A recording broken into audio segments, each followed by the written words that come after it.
Well, we can start.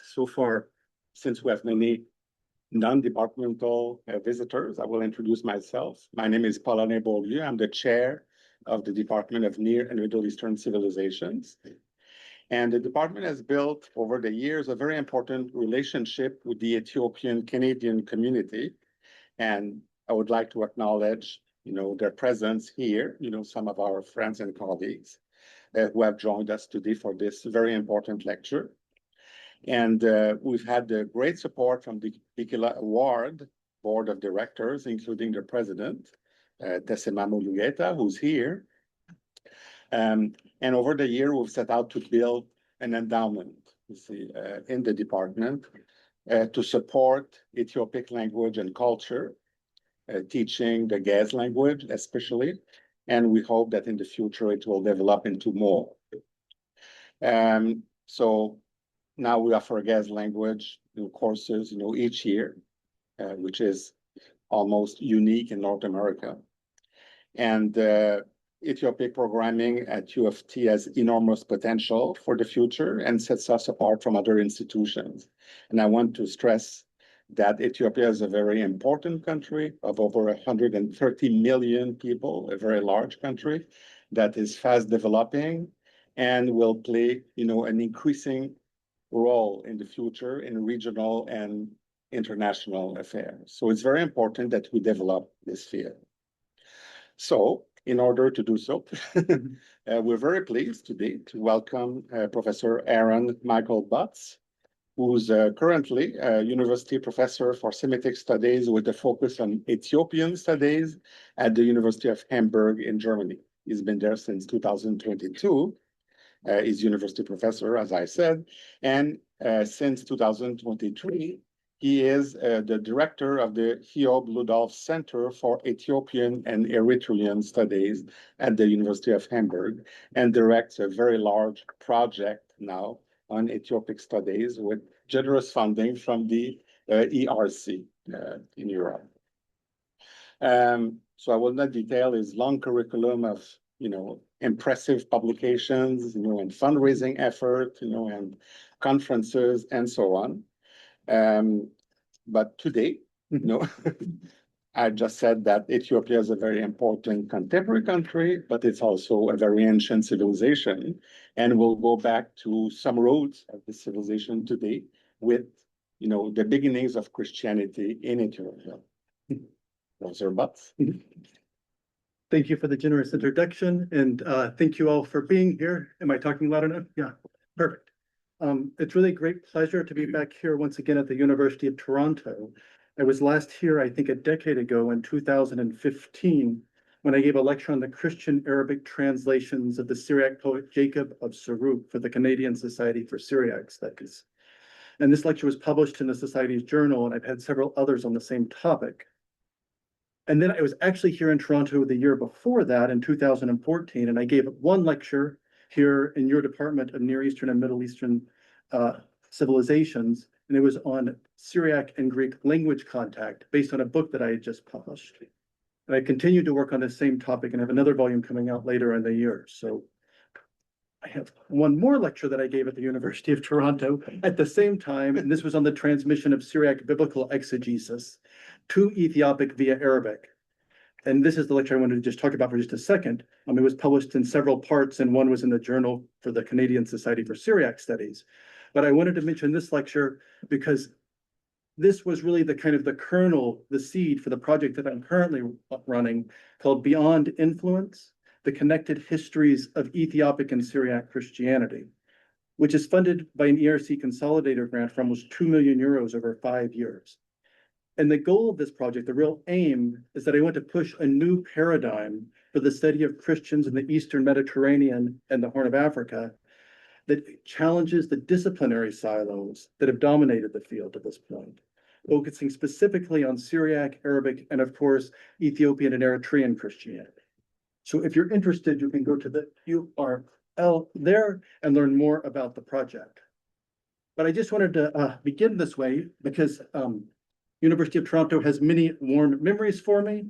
And in that way, I really consider you to be kind of my good luck charm. I gave this lecture and then I have this big project. And so you're my good luck charm. And in that way, it's important for this lecture because this lecture is the start of a different project that's a new longue durée history of Ethiopian and Eritrean history. So I've been asked to write a big trade book on the topic. And my idea is to kind of reevaluate the material and the sources. So this is kind of the first piece of this book.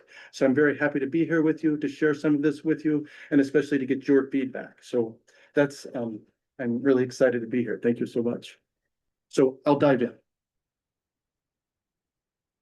Travelers to late antique Aksum must have been wonderstruck by the colossal monolithic funerary stelae that dominated the horizon of the capital city of this cosmopolitan polity on the northern edge of the great Ethiopian and Eritrean plateau. So you can see where we're at on the map. Generation after generation, each Aksumite king erected a stela grander than his predecessors. And in this way, the stelae continued to escalate in size, ultimately culminating in one final stela so massive that it does not seem to have been erected successfully. This is the one on the right of the slide. Which Aksumite king constructed this final mammoth stela remains uncertain, but it will likely have been either Ezānā, the subject of the present lecture, or his immediate predecessor, Usanas. We can hypothesize that this stela belonged to one of these two kings because the cessation of the practice seems to coincide with a turning point in Aksumite history, that is, with the adoption of Christianity. So in retrospect, this giant fallen stela serves as a symbolic coda to the pre-Christian period of the Aksumite kingdom and the changes that would ensue under the first Christian African king, Ezānā of Aksum. Ezānā of Aksum and his adoption of Christianity feature, as you might imagine, in every account of Aksumite history, as well as more broadly in many books on Africa or on Christianity. And rightly so. Ezānā is not only the first African king to adopt Christianity, but he's also among the first kings in general to do so, only a few decades after Constantine's famous vision at the Battle of the Milvian Bridge in 312. As we'll see in the course of this lecture, previous scholars have drawn from a wide range of sources to reconstruct the history of Ezānā's adoption of Christianity. The coins and inscriptions of Ezānā provide precious contemporaneous evidence. A text originating outside the Horn of Africa mentions Ezānā by name, as well as a certain Frumentius, who's identified as Bishop of Aksum during Ezānā's time. Other texts from outside the Horn of Africa relay a story about this same Frumentius, and that same story is repeated later in Ethiopic texts. Previous scholars have weaved these disparate threads together to construct a fabular narrative about Ezānā's adoption of Christianity. This methodological approach is nicely captured in the following statement by Sergei Haile Selassie on writing the history of Ezānā.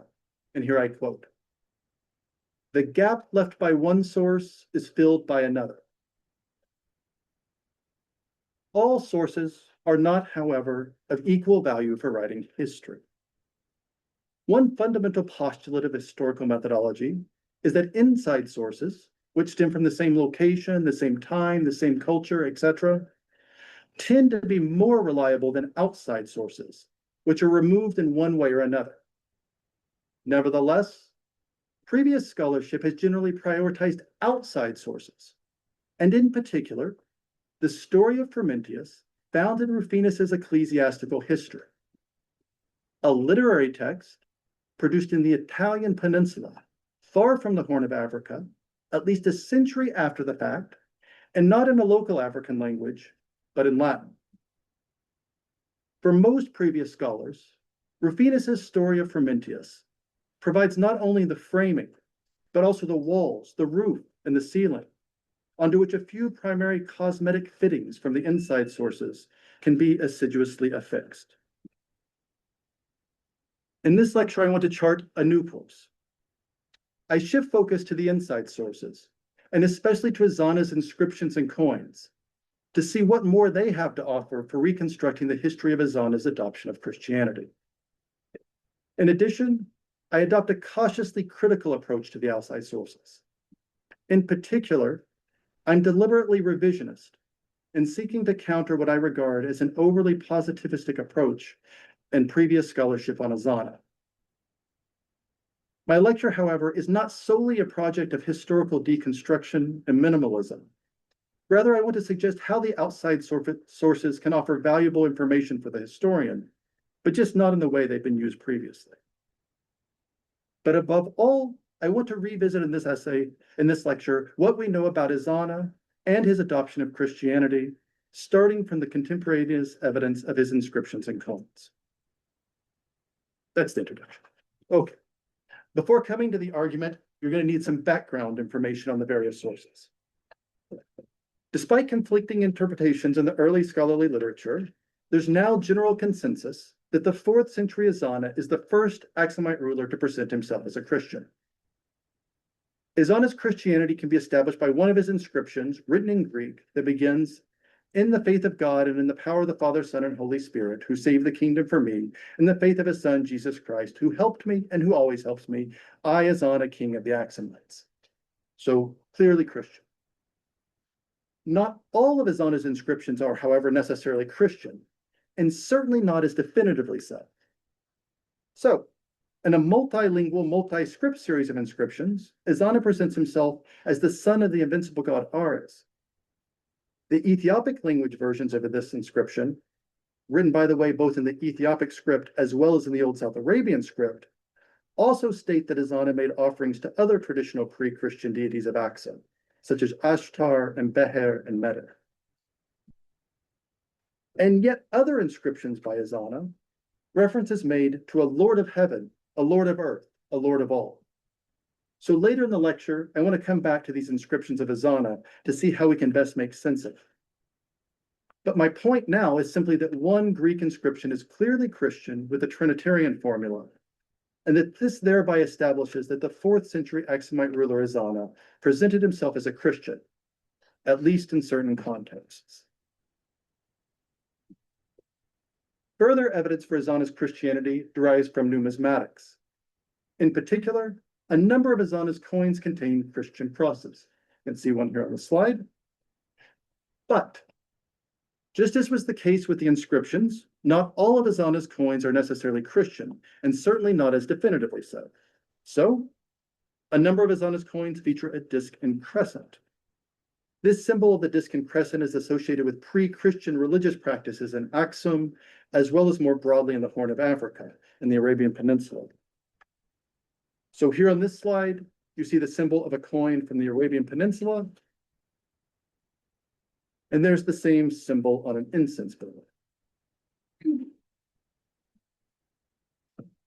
In addition to coins with crosses and with disc and crescent, Ezānā also produced coins with no religious symbol. Again, later in this lecture, we're going to come back to these coins. For now, it's simply enough to note that some of Ezānā's coins contain Christian crosses.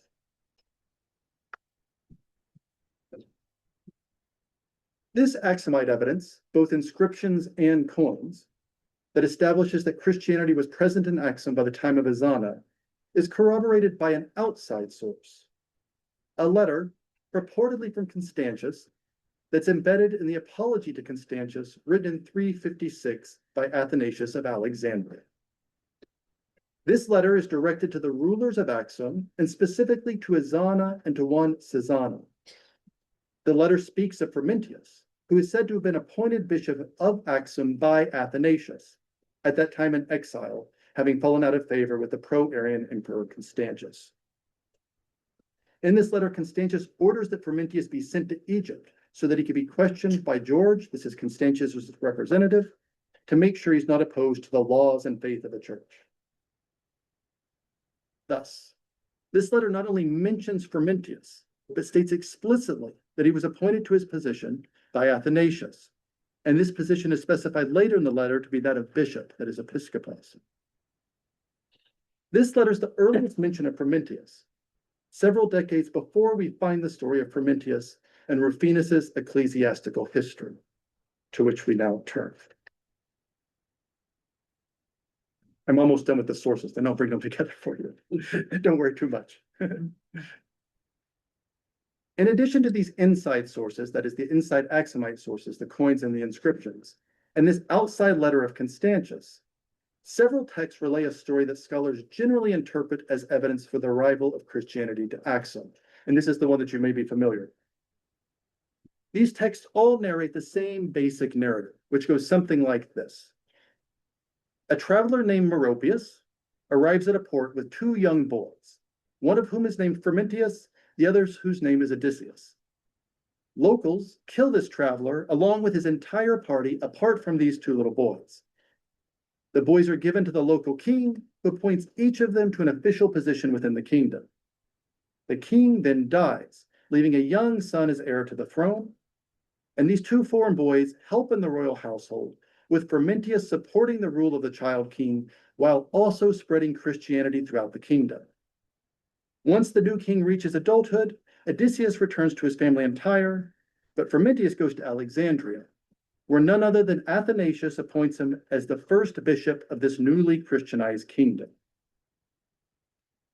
So this story is first attested in the early 5th century in the ecclesiastical history of Rufinus. It's then repeated with some variation in a number of other 5th and 6th century Greco-Roman historians who are listed here on the slide. Interestingly, this same exact story is found in Ethiopic sources.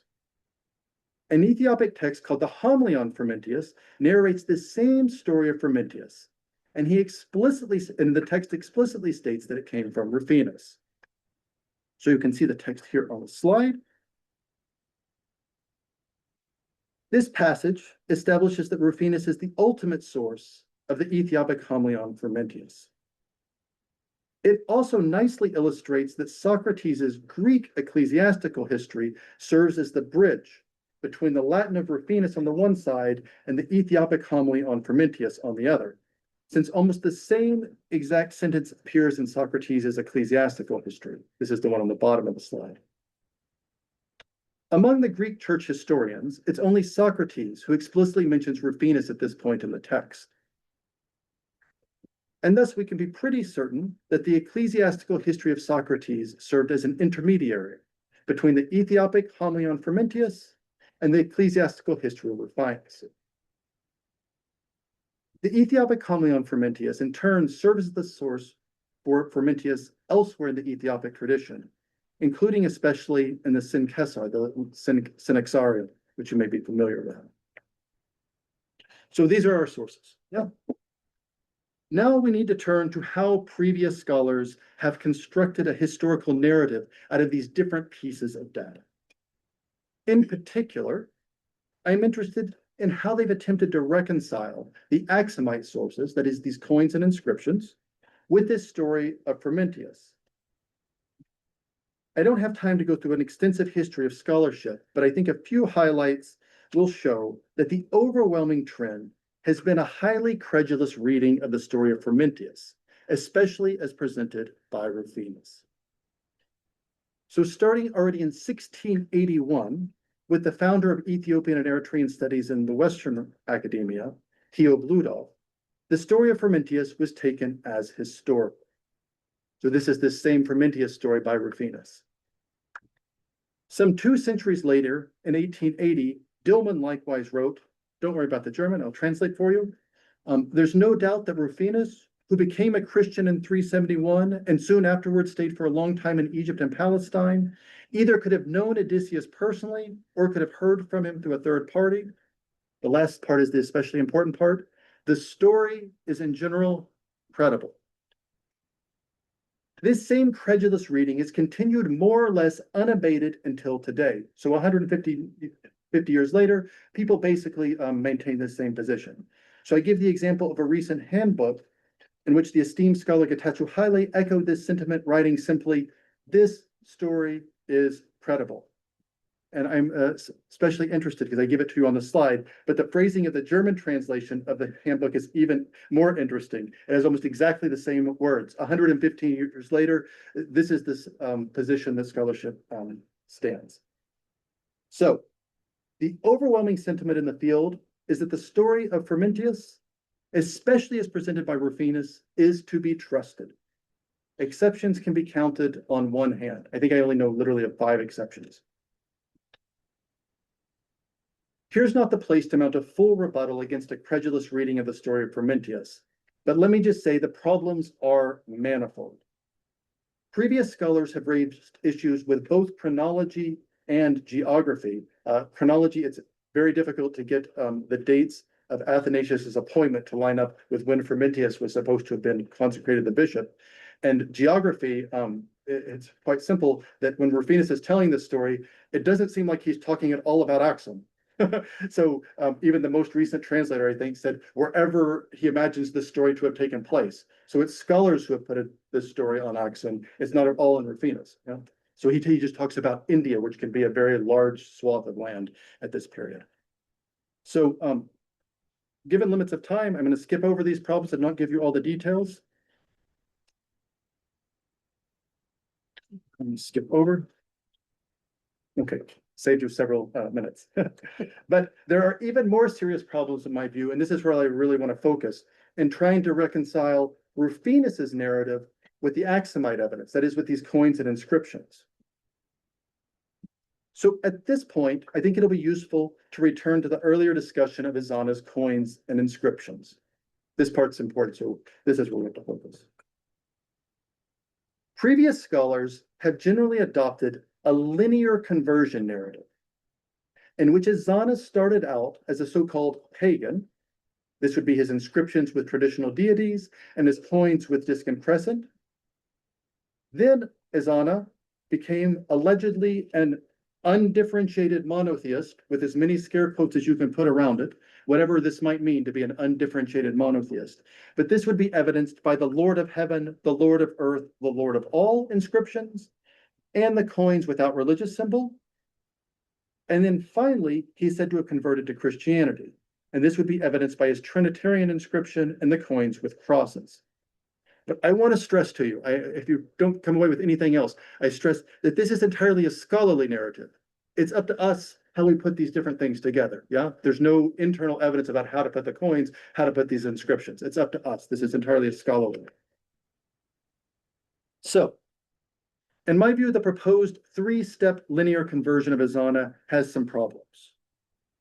One difficulty that I want to acknowledge at the outset is the teleological nature of this proposed linear narrative, in which a non-Christian passes through some intermediate stage, often implicitly, if not explicitly, understood to be Judaism before reaching Christianity. That is, one doesn't go just straight from so-called paganism to Christianity, but there's some kind of like intermediate stage.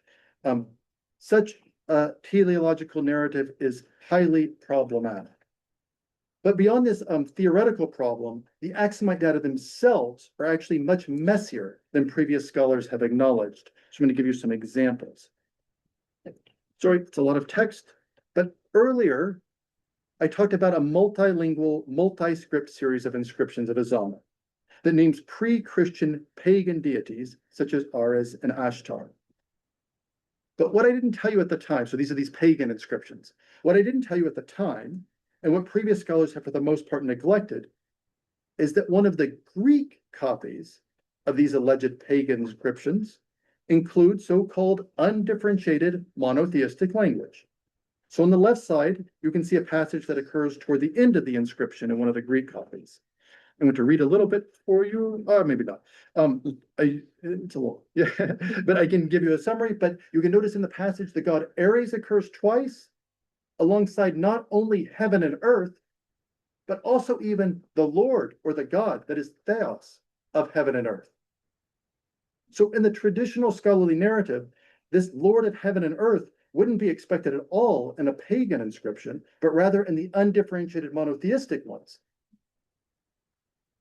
A comparison of this Greek passage with that of the Ethiopic language copies is quite illuminating, since they do not attest the language Lord of heaven and earth. In the Ethiopic language copies, we find Ashtar, and we find Baher Meter, depending on which version we're looking at, corresponding to heaven and earth. But even more important, there's no mention at all of the Lord of heaven and earth in the Ethiopic language copies. Thus, this single inscription challenges any stark division between Ezānā's pagan inscriptions and his undifferentiated monotheistic ones. As it turns out, even like kind of the most prototypical pagan inscription contains undifferentiated monotheistic language in one of its copies. Note especially in the Greek copy. We're going to come back to this. Other inscriptions of Ezānā are equally difficult to reconcile with the reigning scholarly narrative of a three-step linear conversion of Ezānā. So again, earlier we looked at this inscription that began with the Trinitarian formula. But on the reverse side of the stone, there's a highly damaged inscription written in the Ethiopic language. Unfortunately, the name of the king's lost, but what remains suggests that the inscription deals with a campaign against Nubia. Given that the Greek and Ethiopic inscriptions are written on the very same stone, so one's on one side, one's on the other, both deal with campaigns against Nubia, it's quite likely that the Ethiopic version should also be attributed to Ezānā and is in fact a bilingual component to the Greek. I'm far from the first person to make this argument. So we're probably dealing with the same situation. We have bilingual, Ethiopic on one side, Greek on the other side. But that's what makes it interesting for us. Because in contrast to the Greek inscription with this Trinitarian formula, the Ethiopic has Lord of Earth and Lord of Heaven. This is the undifferentiated monotheistic language. So we have two inscriptions, one on each side of the same coin, likely by the same king Ezānā. And while the Greek inscription uses Christian language with a Trinitarian formula, the Ethiopic language inscription uses what is considered to be the undifferentiated monotheistic language. So once again, this reigning scholarly narrative of a three-step linear progression is messier than previous scholars have presented it. Now some coins. The interpretation of Ezānā's coins is likewise not at all as straightforward as the reigning scholarly narrative would have it. It is certainly the case that there are coins of Ezānā with disc and crescent, without religious symbol, and with cross. But these coins do not necessarily have to proceed in a linear chronological order. That is, again, I stress, their order is determined solely by the scholarly narrative.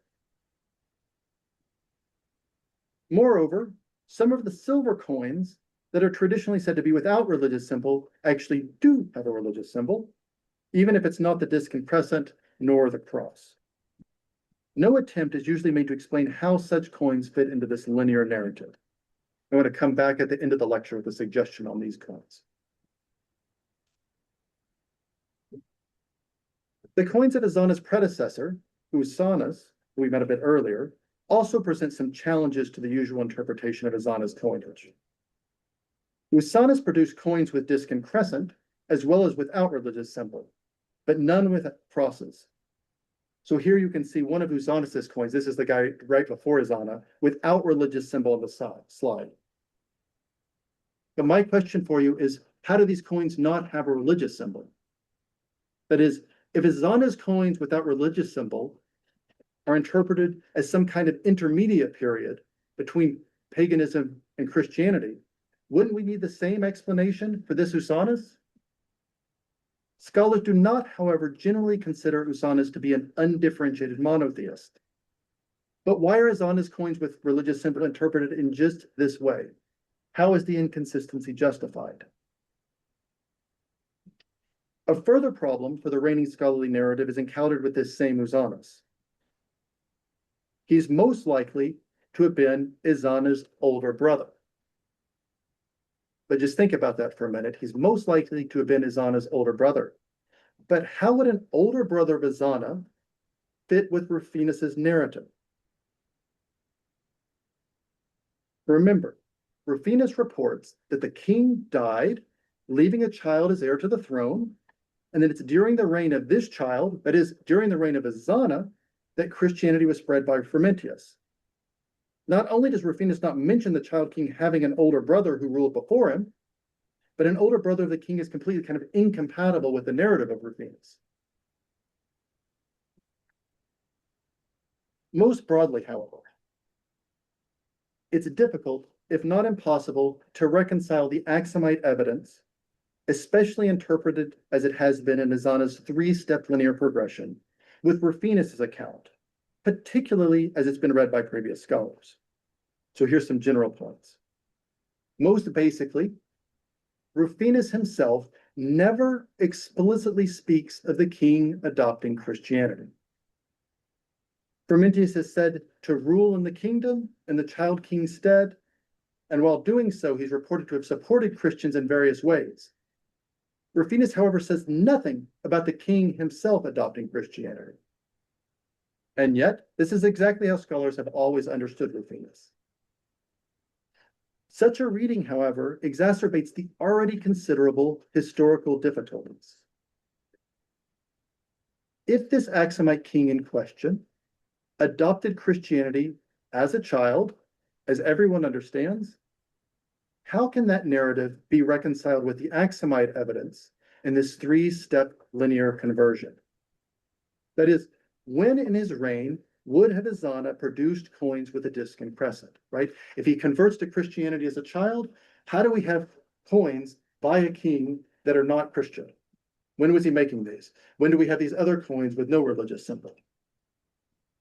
When would Ezānā have made this inscription commemorating his military conquests in which he identified as a son of the invincible god Ares? He became a Christian as a child. When did he have these military conquests?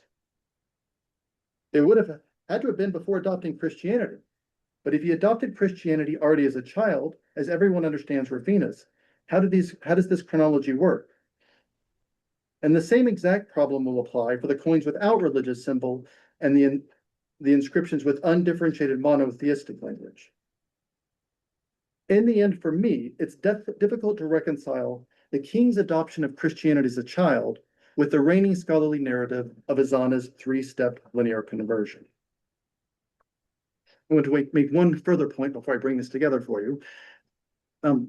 Previous scholars have really trusted Rufinus's narrative, at least in part, because they insist that it's corroborated by Ethiopic sources. So previous scholars have looked at this Latin narrative and said we find the same story in Ethiopic. They kind of triangulate them and say that they must be true. I want to have some comments, but I want to show you an example first. And it's a long passage, but I want to read it for you because I think it'll really give you a sense of the feel for this literature. Yeah, it's long, so bear with me, but I think it really gives a sense for what's going on. So Rufinus was a person who deserves credence. This is a scholar writing, yeah? He could have been acquainted with Odysseus and Tyre. In Alexandria, Rufinus was on friendly terms with Athanasius the Great and people who knew Frumentius personally. Therefore, there can be no doubt that he received his information firsthand. This is great. I love this. Up to the present, not one investigator has doubted the veracity of the basic information communicated by Rufinus. You've met one now. It's possible to blame him over and above for the geographic and chronological confusions, for exaggerations of Frumentius's authority and successive Christian evangelism, but we could blame Odysseus as well. Look at these last sentences. All of the historical and social conditions of the story are completely reliable. This is what I'm working against. Or probable, and find confirmation in sources which differ in nature. So as I said, I give you the full passage since it illustrates so well the reigning scholarly approach to Rufinus's narrative along with its problems, at least as I see it. But it's this last sentence I really want to highlight. Rufinus's narrative is presented as being confirmed by other sources. And this author's not alone in this respect. I just give one further example. Philipson speaks, and here I quote, of the remarkable agreement between the Ethiopic and the foreign accounts of the story of Frumentius. The remarkable agreement, end of quote. But here we really have to have an intervention.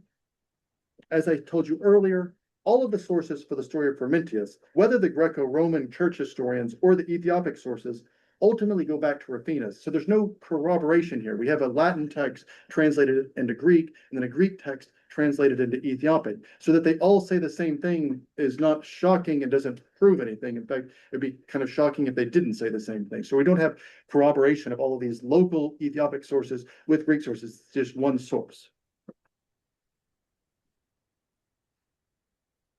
I raise all these points to illustrate just how fragile this house of cards is. Rufinus's narrative, far from being trustworthy, has unresolved historical difficulties. The Aksumite evidence does not fit so neatly into a three-step linear conversion. And I want to stress in particular that this intermediate stage of undifferentiated monotheism is problematic. Moreover, attempts at reconciling Rufinus's narrative of Frumentius with the Aksumite evidence proves illusory. In a nutshell, the reigning scholarly approach simply does not work. A different historical reconstruction, informed by more critical methodologies, is needed. Before presenting my own thoughts about Ezānā in the next and final section of this lecture, I want to just pause and say a few words about the story of Frumentius and Rufinus's ecclesiastical history. So this is a bit of a historical aside on methodology. At least for me, it's unclear what, if anything, Rufinus's ecclesiastical history can tell us about 4th century Aksum. Maybe I should say that again. I think that's a shocking sentence. I'm quite unclear if Rufinus's ecclesiastical history can tell us anything about 4th century Aksum. A minimalist position might even suppose that Rufinus's narrative is nothing more than a creative commentary, prompted, or perhaps better, enabled by the isolated mention of an otherwise unknown Frumentius in Athanasius's Apology. That is, it seems like he's trying to explain this just Frumentius that pops up out of nowhere. Nevertheless, even if such a minimalist approach swings the pendulum too far in the other direction, I'm convinced that Rufinus's narrative has at least as much to tell us about Rufinus's own agenda as what's happened in 4th century Aksum. That's my methodological point. So if we adopt a methodological approach informed by the linguistic turn, we should start from the position that Rufinus's ecclesiastical history is first and foremost a work of literature. And so we should begin by asking what work the story of Frumentius, regardless of its historicity, is doing in Rufinus's broader project. That is, why does Rufinus tell the story in the first place? Here, I want to draw a fairly sharp contrast with what I'm advocating versus that of Haas. I think it's a nice counterexample, where you can see his approach on the slide. He writes, even though we may freely acknowledge Rufinus's use of the evangelization narratives in his own programmatic scheme, they have independent merit as vital sources for the conversion of the Aksumite monarchy. For me, I suggest we turn this statement on its head. I'm not convinced in this particular case that Rufinus has much, if anything, to tell us about 4th century Aksum. But this is my point. We should not be merely concessive, as Haas is here, about what work Rufinus's narrative is doing. For me, at least, that's the most interesting aspect. To use Haas's words, what does the story about Frumentius tell us about Rufinus, about his programmatic scheme?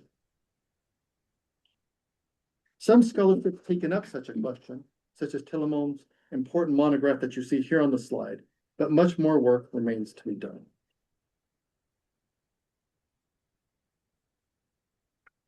Okay. This brings me to the final section of my lecture, which I've entitled The Christianity of Ezānā, a page from Constantine's playbook. If we're ultimately interested in the history of the first Christian king in Africa, we should look first and foremost to the Aksumite sources related to Ezānā. Even from his coins and inscriptions, I'm convinced that we still have very much to learn. And it's with this topic I want to conclude. Not enough attention has been paid, in my view, to the question of the intended audiences of Ezānā's coins and inscriptions. It has been stressed a number of times in the literature that the inscription of Ezānā with the most overtly Christian language is in Greek. So this Trinitarian inscription is in Greek. This point, however, becomes even more probative when the Greek inscription is contrasted with this corresponding Ethiopic language version, which has the more ambiguous language, Lord of Earth and Lord of Heaven. Moreover, it has not yet been acknowledged that a comparable distribution holds true with Ezānā's multilingual, multi-script series of inscriptions. Remember, one of the Greek copies has the innovative language Lord of Heaven and Earth, whereas the Semitic language versions do not. Taken together, we can generalize that more innovative religious language is found in the Greek versions of Ezānā's inscriptions. The intended audience of these Greek inscriptions would have been foreigners, as well as perhaps certain local elites, admittedly a very highly ambiguous term.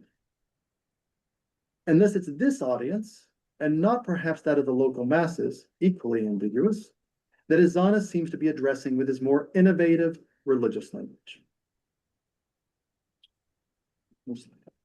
A similar distribution holds with Ezānā's coins.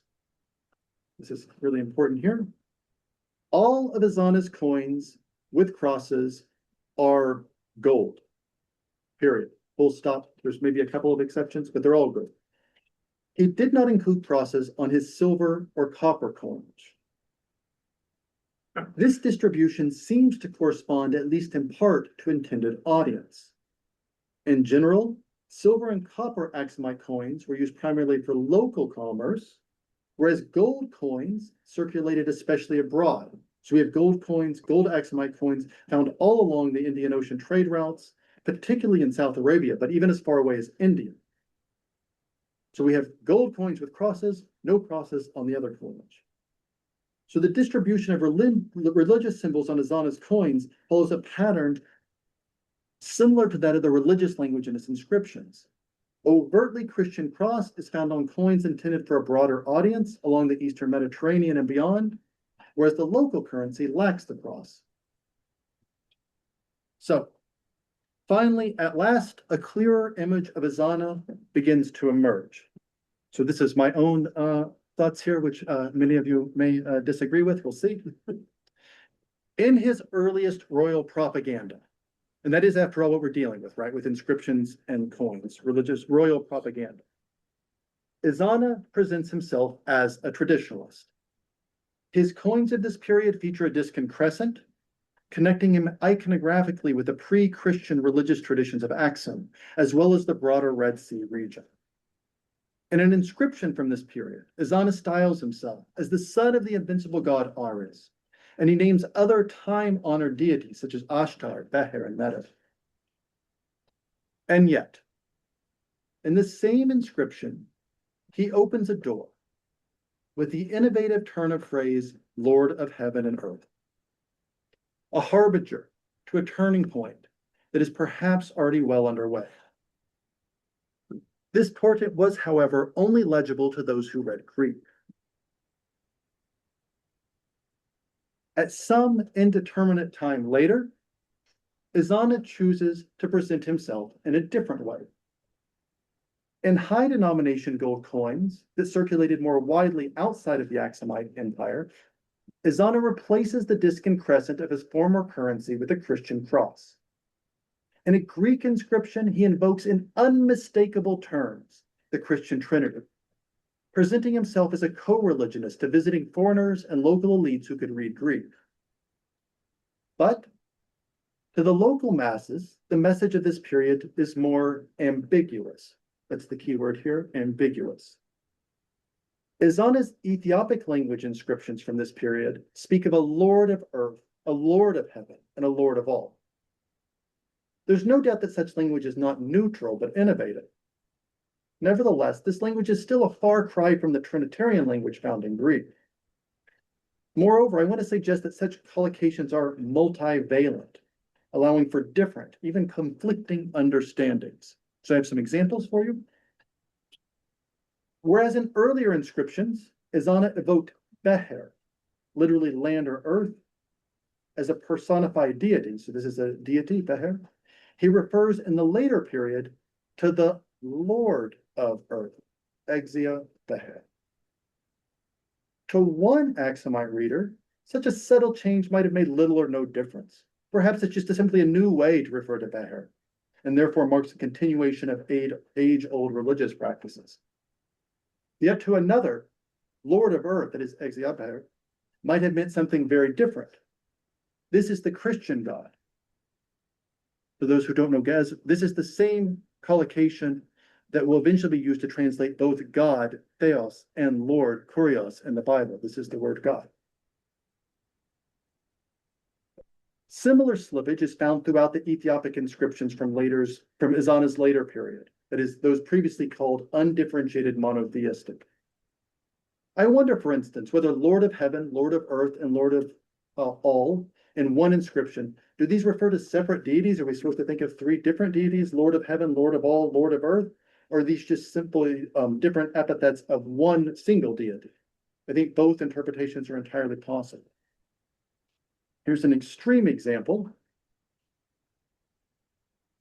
I think you can follow it even without knowing the language. So with one particularly ambiguous collocation that occurs at the beginning of this same inscription could reasonably be understood in at least the following four ways. So I give you the four possibilities, but there's really like four completely different ways as I see it to understand this. One is the Lord of heaven who is in heaven, and Meter as some separate deity. The Lord of heaven who is in heaven, and the Lord of earth. This would be with some kind of ellipsis and with two separate deities. So one Lord of heaven and one Lord of earth.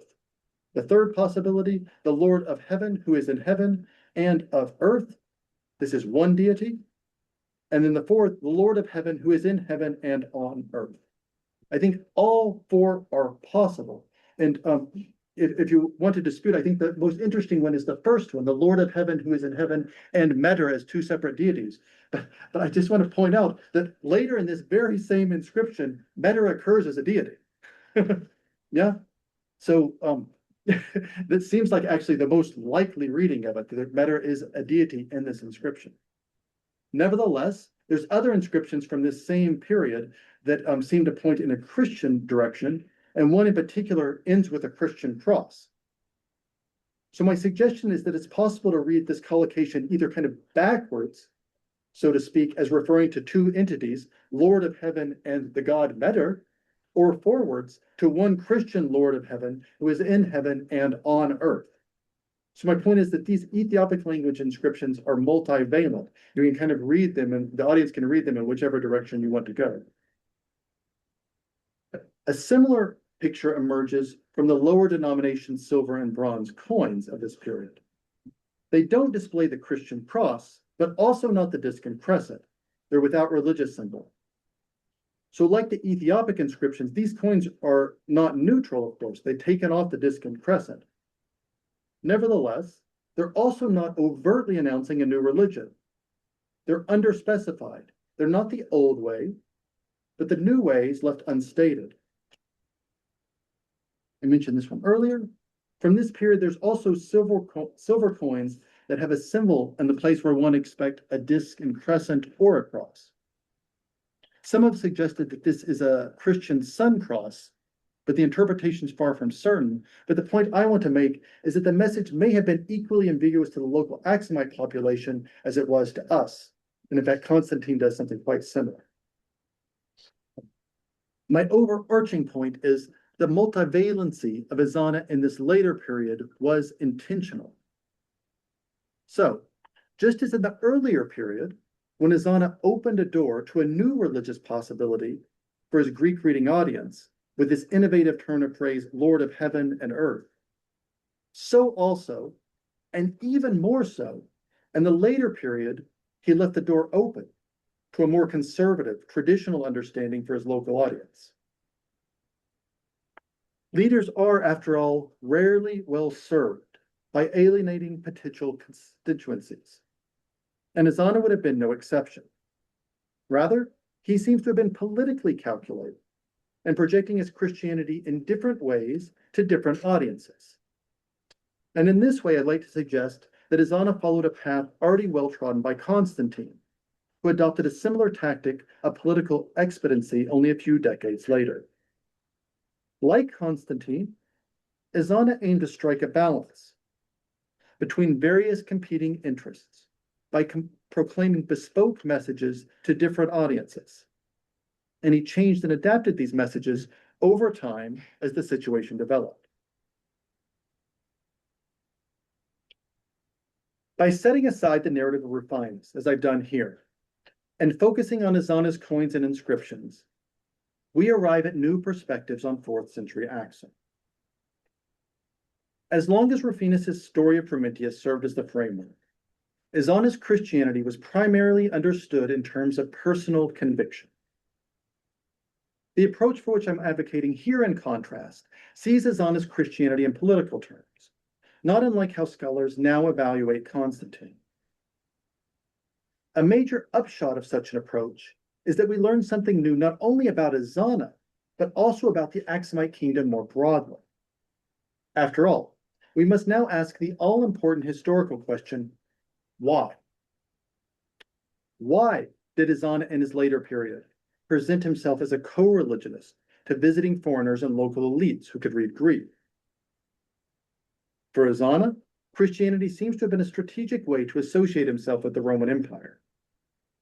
It was not necessary for Aksumite gold coins to circulate in Rome for Christianity to be advantageous to Ezānā. After all, the Aksumite kingdom derived much of its power, prestige, and wealth from the port of Adulis, which was strategically located along the Red Sea and well within the sphere of influence of the Roman Empire. And in fact, Christians are known to have been in Adulis from a relatively early date. And in fact, churches may have been there by Ezānā's time, at least according to one recent archaeologist. Many of these merchants would have been Greek-speaking, and it seems that these money-generating elites, both foreigners and locals, would have been one obvious audience for Ezānā's overtly Christian propaganda. Another thought-provoking question, and the one that I want to end with, is how to explain Ezānā's message to the local population in his later period. That is, why are the silver and copper coins underspecified and the Ethiopic language inscriptions multivalent? Scholars have long maintained that the spread of Christianity in Aksum was top-down. So you can see this with the Rufinus narrative, right? That this foreign boy ends up there, he's in the royal court, Ezānā converts to Christianity, and then Christianity kind of slowly trickles out of the royal house all the way around. So you can see a classic statement by Sergei Haile Selassie, with whom I began here on this slide. But once Rufinus's story of Frumentius is set aside for a moment, what evidence really is there for this widely held view? Just imagine for a minute that the spread of Christianity in Aksum was rather from the bottom up. Such a scenario would, in my view, provide a fitting context for Ezānā's propaganda to the local population in this later period. So again, I want to point you to this example of Ezānā's innovative Lord of Earth. Is this the god Beher or the Christian god Exiabher? I want to suggest that Ezānā is perhaps dealing here with a situation in which part of the local population was already Christian, while the other part maintained traditional religious practices. The silver and copper coins and the Ethiopic language inscriptions would then be Ezānā's attempt to have his cake and to eat it too, as the saying goes. Ezānā was trying to ally himself with the growing number of Christians among the local population without alienating the more traditional ones. So I began this lecture by suggesting that the mammoth fallen stela in Aksum symbolizes the radical rupture that took place with Ezānā's adoption of Christianity. We must not, however, forget that this turning point only comes into view in hindsight. In 4th century Aksum, the situation will have been much more fluid. Ezānā can be seen exploiting this fluidity and even contributing to it through his own royal propaganda. When put into focus in this way, Ezānā's coins and inscriptions tell us something new, not only about the first Christian king in Africa, but also about the Aksumite kingdom and its relationship to the broader Mediterranean world. Thank you very much.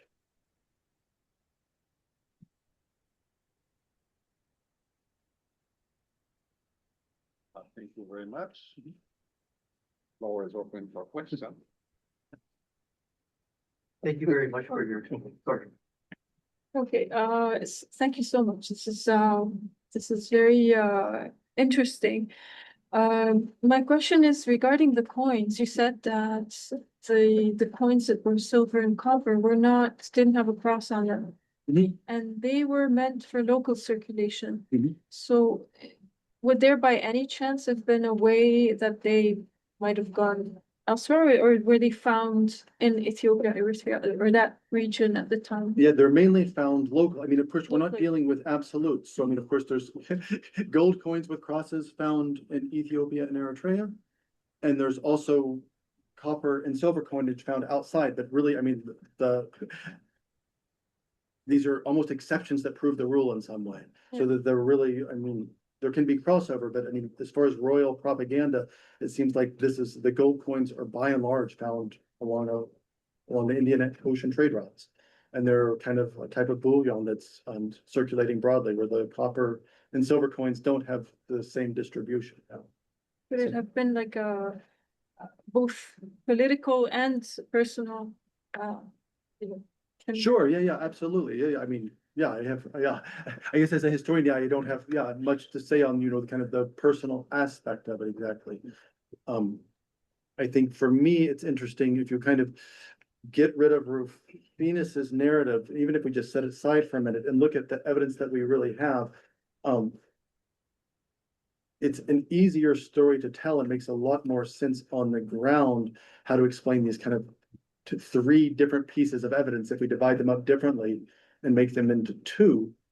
And the real upshot is that it also tells us something about the context, that we learn a lot of new information. Maybe there was a local population that was already quite a bit Christian, and Ezānā's kind of, reading the room, and this half of the room is, I'm sorry for this half, well, I don't know what your religious inclinations are. This half of the room is still pagan, this half is Christian, and he's the king trying to judge which way to go. And this is a totally new story for Ethiopian and Eritrean history. Any point in time where the silver and copper had cross on them? Yeah, later.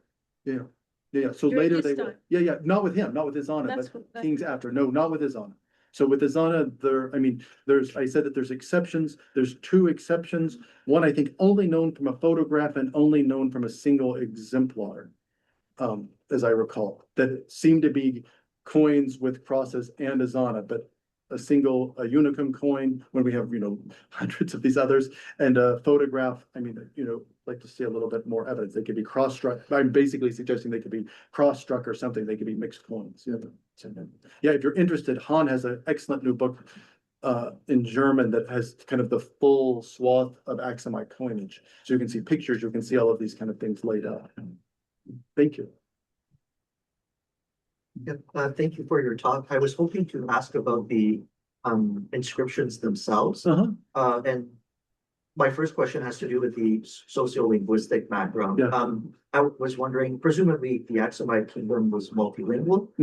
Why use Ge'ez as the language of inscriptions? And was there a particular prestige to this variety of Ge'ez? And maybe it differed from later inscriptions or manuscripts. And the other thing I was hoping to ask was also the inscriptions in the Ethiopic version uses the plural for the singular sometimes. If I remember correctly, this is also attested in Sabaic inscriptions.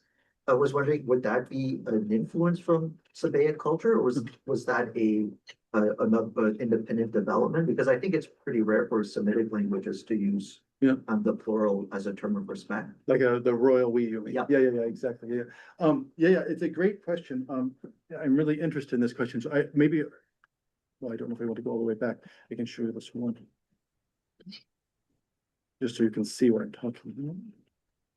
Oh, yeah, this one. Yeah, you can see the different languages, I think, even on the slide.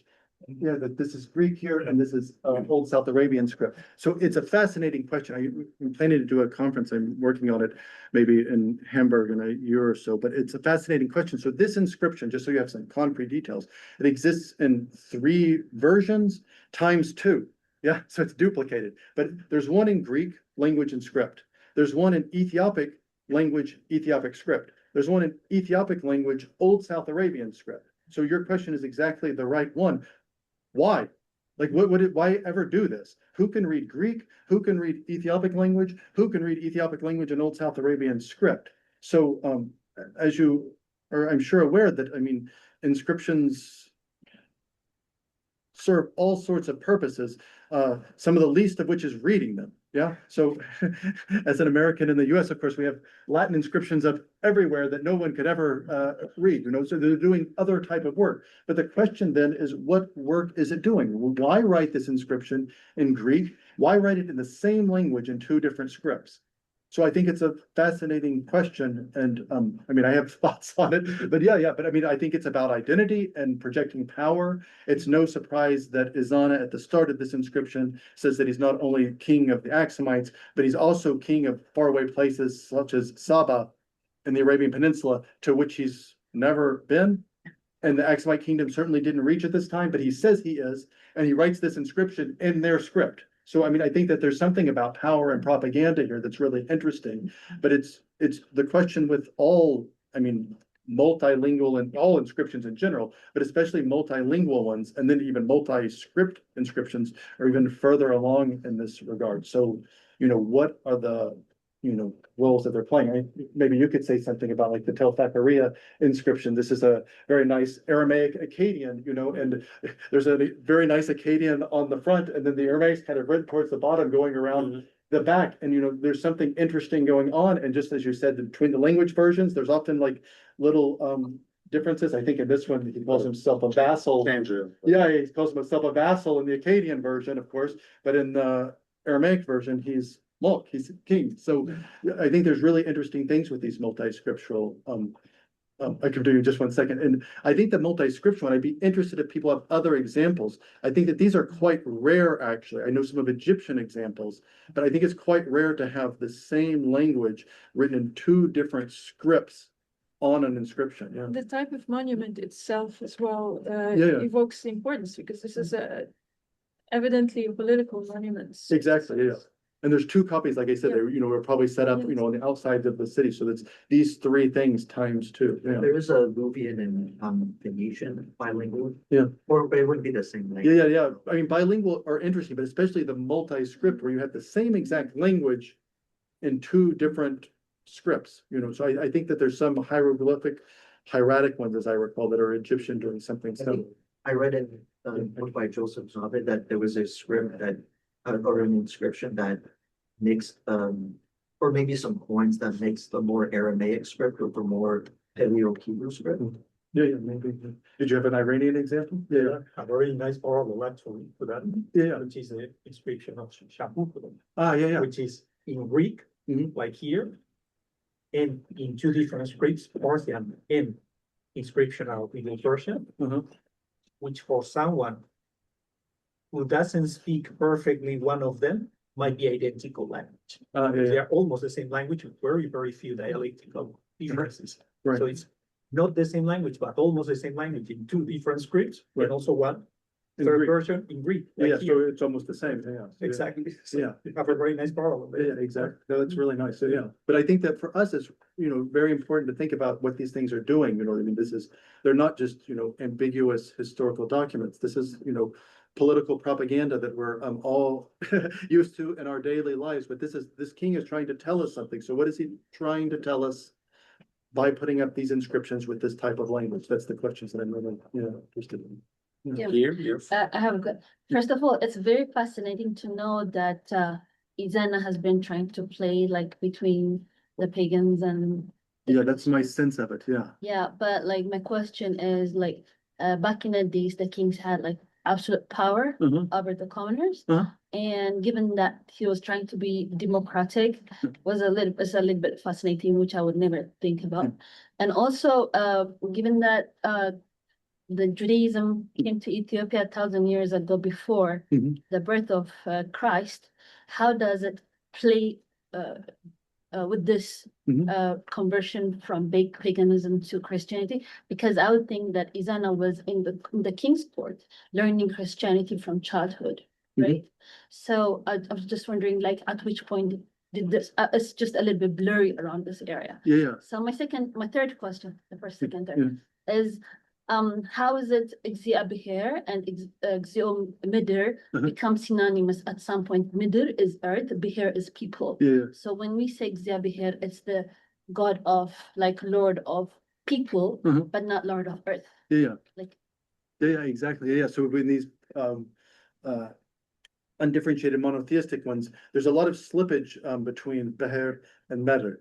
And even in the pagan ones, in the ones that we just talked about, these seem to be in the earlier period personified deities. So Beher was one and Meter was one god. So these were two different gods. And in these multi-script ones that are in two copies, they even sometimes switch them out. So there seems to be some ambiguity about whether they're two separate gods or different names for the one. But of course, I mean, eventually Ezānā wins out in that way. So Ezānā's in this kind of, I liked what you said, this, I think you used the word messy. I like messy a lot in historical things. He's in this messy period that, you know, if we're looking back now and seeing what's going on, it's quite clear. That's why I love this one on the right, that there's this coda, that you have pre-Christian and then you have Christian. And this is all clear from us today, yeah, that Ezānā was pagan, so-called pagan, and he became Christian. But at the time, of course, everything was so much messier, and you had all sorts of different things going on. And it's only in retrospect that we can really look back and see how clear this boundary was. So I think in Ezānā's time, I think it's exactly what you said. It's really quite messy, whether it's Beher or Meter, or even what these different things mean, you know, that maybe they mean, you know, one thing to the person sitting here and something else to the person sitting here. And the situation is all quite fluid and messy.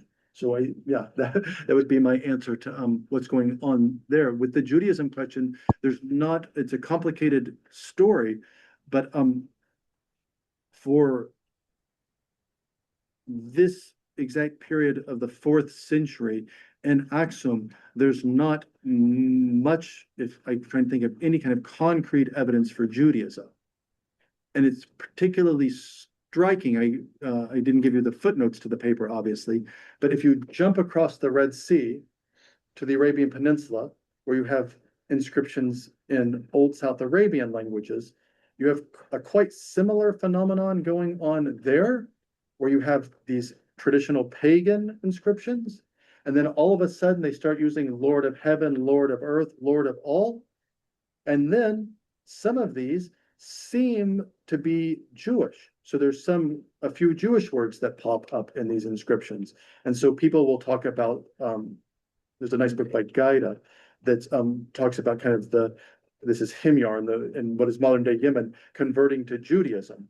And so this is a movement that seems to be going on I mean, you're not just jump across the Red Sea to where our dear friend Walid works, and I mean that there's a very similar parallel thing going on with some of the same language, but interestingly, none of these overtly Jewish markers ever show up in the Aksumite material. So there's just none of that. Yeah. So are you referring that the Aksumite kingdom was not like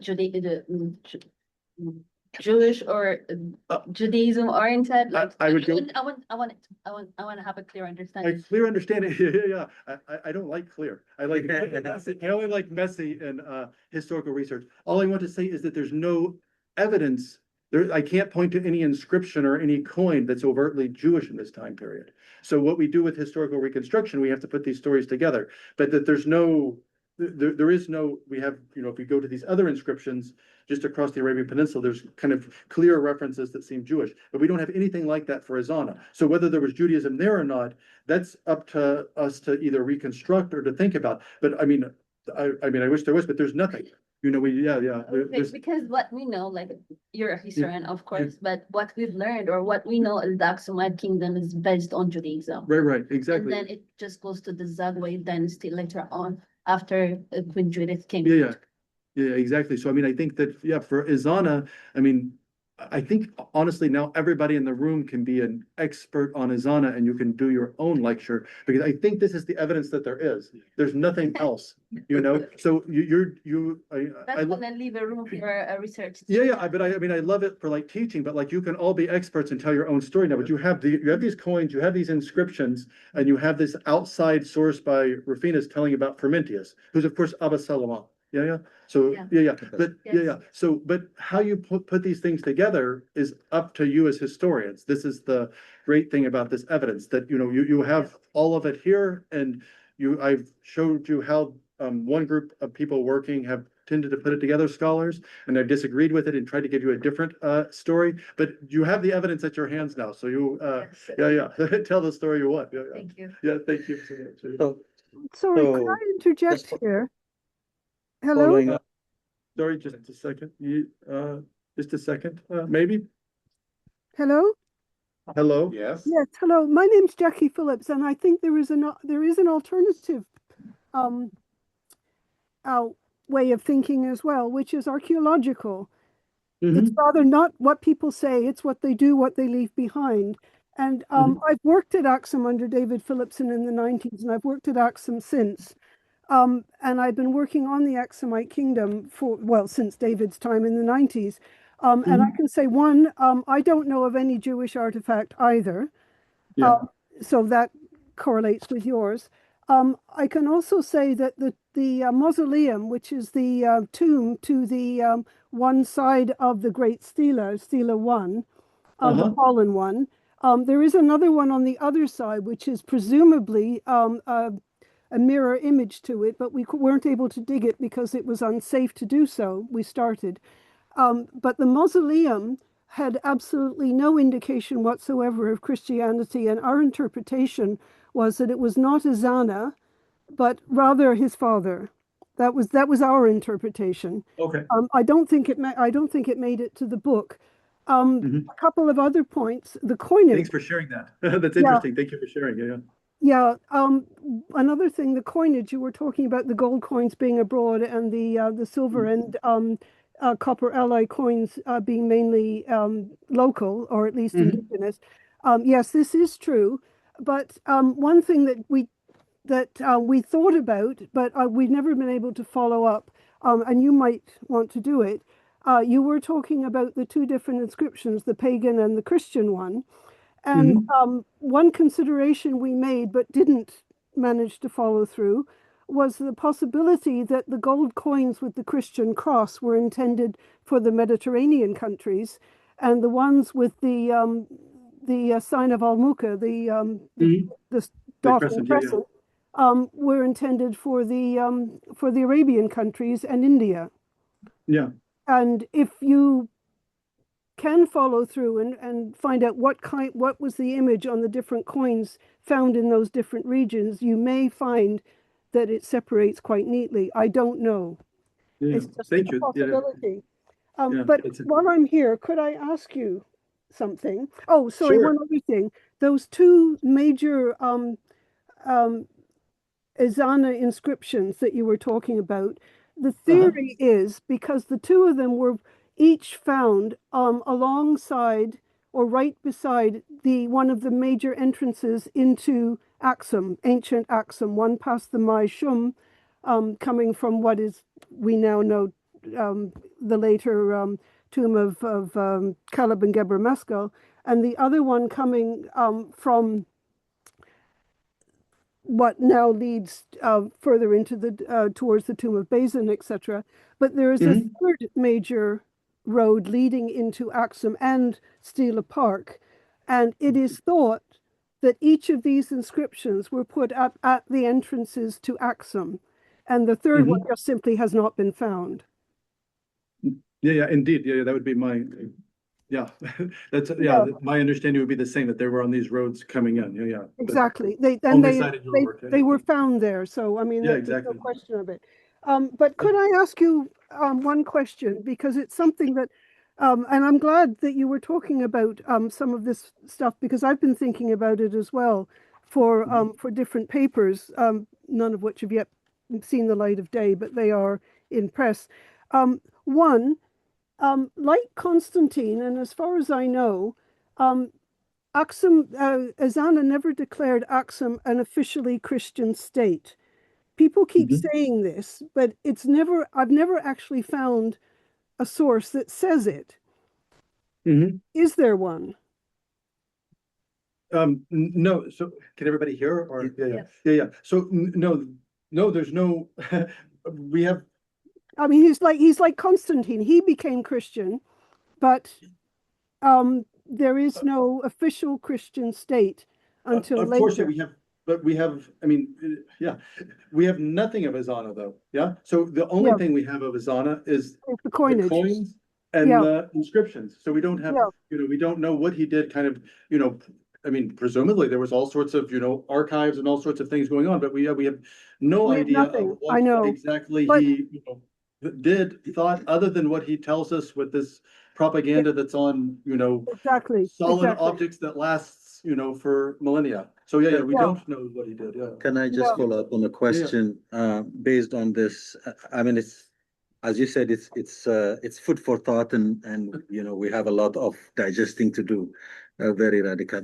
But my question is, if the chronology and the geography of Rufinus' story Mhm. does not really make sense, Uh-huh. does that negate the information history that we have around Freminatos or Abba Salama, of him coming to Ethiopia and then evangelizing Christianity over, if that does not make sense? Because Yeah. as you said, like it's a bit, Right. yeah, so I don't know. And also following that, the protectorate of the Coptic Church. Uh-huh. So how would that fit in your narrative? Yeah, beautiful questions, yeah, so what to do with this Frumentius of a Salama? Yeah, I'm also working on this in a kind of a follow-up paper. I think it's a really interesting question, and if you start, pushing a bit deeper, there's all sorts of kind of similar, how do you put them? Interesting points. So we have Frumentius and Abba Salama. But are they the same person, and when do they become the same person? So the homily of Frumentius that I'm talking about uses Frumentius. When this becomes part of the Synaxarion, the Synkessel, there's no Frumentius. There is Frumentius here, but then there's also Abba Salama. So we have two names. This story is also interesting because it gives another name for one of the brothers. I think Odysseus is also called something else. Ezānā. Sorry? Ezānā. No, not Ezānā's Ezānā. brother? No, the brother. Oh, the other brother. Sorry, Frumentius' brother. No, I Yeah, can't remember his but, name. but there's kind of, it has the look of the Synkessar. I'll bury my lead. It has the look of putting together the homily of Frumentius with some other sources that we actually are somewhat similar to Georgius of Segla. So but there seems to be multiple kind of stories circulating in Ethiopia that come together in the Synkessar. So maybe Abba Salama and Frumentius are the same person. Maybe there's different conversion stories in early Ethiopia about how this all happened.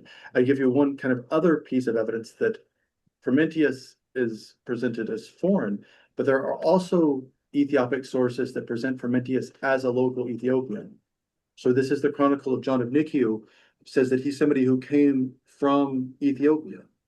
So this would be, again, kind of another kind of thread of historical evidence that seems to have been kind of mainly pushed aside for this kind of one narrative that we kind of all know. But if you really push on the sources, there's all sorts of kind of interesting things. And for me, what's like most interesting about it is that, well, not most interesting, but very interesting, is that some of these seem to be kind of local Aksumite traditions, Ethiopian and Eritrean traditions about how Christianity was introduced, that somehow kind of got displaced a bit by this narrative of Rufinus about Frumentius. And that I'm interested in, what other stories were there in Ethiopia and Eritrea talking about the introduction of Christianity? Because we all kind of know the big story that's mainly Rufinus' story, but some of the evidence, there seems to be other little pieces. And if you can touch upon then the appointment of, of future bishops and stuff based on the story of Freminata, how would you then? Yeah. It's an interesting story.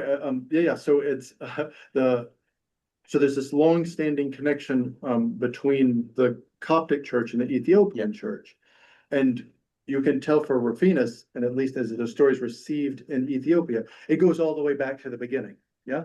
But one of the really interesting things that I love about it, this homily of Frumentius, the homily of Frumentius, it really kind of catches fire in Ethiopia. It's really copied a lot in a period in the 14th, 13th century where there's a lot of dispute about who should be over the Ethiopian church. And in fact, one of them, I always use it as an example. I don't think I have it in a slide or I'd show it to you. It's a fascinating example because it's like a Freudian slip in the text that he says, he changes the text and says, basically, this Frumentius was appointed by Athanasius. And it's like begging, and so shall we continue this practice. So it was clear that there was another group of people at the same time. And we know this, that there was at times that the Ethiopian church itself was having its own person in charge. So I think that these texts are very much tied up in these disputes. And so for me, I'm a bit hesitant to read them as, absolutely historically trustworthy in this way, because there's already in Ethiopia at an early period, there's all sorts of disputes about where who should be appointed over the church. And people are citing exactly this text. Well, Frumentius, he was appointed by Athanasius. Therefore, you really have to go with my guy versus your guy. That's like kind of the tone of this type of thing. So I think we can really get all sorts of new information about what's going on. And in this case, really kind of information from the Horn of Africa instead of from the Italian peninsula. We have five other questions in order. 6 now. Okay, so Michael is next. Yeah. Aaron, thank you so much for opening the door. Yeah. A sort of related question is how Christian was Ethiopia in the 4th century? Yeah. I see the sort of history of Ethiopia in the Middle Ages, somewhat like European medieval history, which is the spread of Christianity. And it takes, I'm not sure, could you put the map up of Ethiopia? Yeah, sure. Could I say something here, Michael? Let me finish first. Oh, yeah, okay. Comment. Thank you. Okay, so where your arrow is pointing to, that's Aksum. Yes, exactly. And then Eritrea is sort of off the map at the top, isn't it? Yeah. Whatever. Yeah, right up here, yeah. And then do you have a cursor where you can show us? Oh, just a second. Lalibela is Yeah, just approximately? I can't get the cursor to work. But Yeah, well, the point I want to make is that it takes until the 11th or 12th century before, first of all, by the 6th century, Ethiopia is the Ethiopia of the 6th century is really Eritrea and Tigray. That's right. Yeah. Right? And by the 11th century, it comes down to Lalibela. Yeah. And Lalibela is sort of the southern border of Christianity. And then, again, the next step down is, so we say, down to the Nile. And that happens also in the late 13th, 14th century. Yeah, exactly. Yeah. But it's a very, very slow progress of Christianity. Yeah. So all of what you're saying about, what role did Ezānā have in all this may be very little, except that, as you say, he was satisfying his mercantile side through Greek. Yeah. But as I say, I think it's difficult when we look at the map of Ethiopia today with 130 million people. It's a huge place. Right. That's not what it was like in the 4th, 5th, 6th, 7th, 8th, 9th, 10th, 11th, 12th century, right? Yeah. I think that's I think we have a long way to go. Yeah, I think that's figuring this out. Yeah, I think that's completely fair. That Ezānā is dealing with, quite clearly a very local situation around Aksum and this empire. But we're talking really like up at here.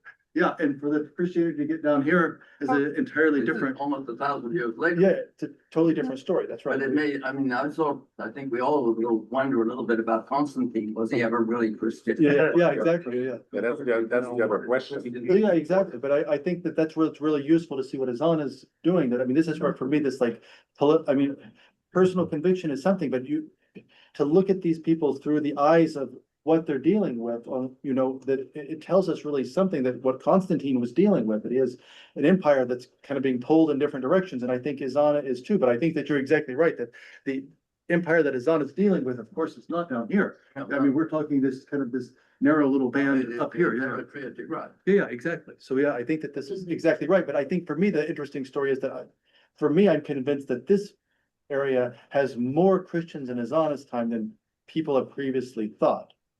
That I think that I'm with you that further south, but I think that Ezānā, I think that this is really the best way to kind of understand what's going on in this later period, that with this local population, that he's really ambiguous in his terms and leaving, leaving the door open for people, but also there's been changes and it's just kind of a multivalent thing. But if the population was entirely still pagan, I would have expected him to, leave the disc and crescent. And I mean, why not write a Christian inscription with Ari's inscription, but he doesn't, we don't have anything like that. So something seems to be changing. And yeah, so for me, Aksum itself, the local population is already at least partly Christian. But then, of course, I agree with you entirely that the broader picture, this is something entirely different. Could I interject here? Speaking from archaeology. There are other people online. Well, Yeah. we have several other questions here on the No, floor. So I can answer Michael's question um, about I think we should give the other people an opportunity. I can answer the question.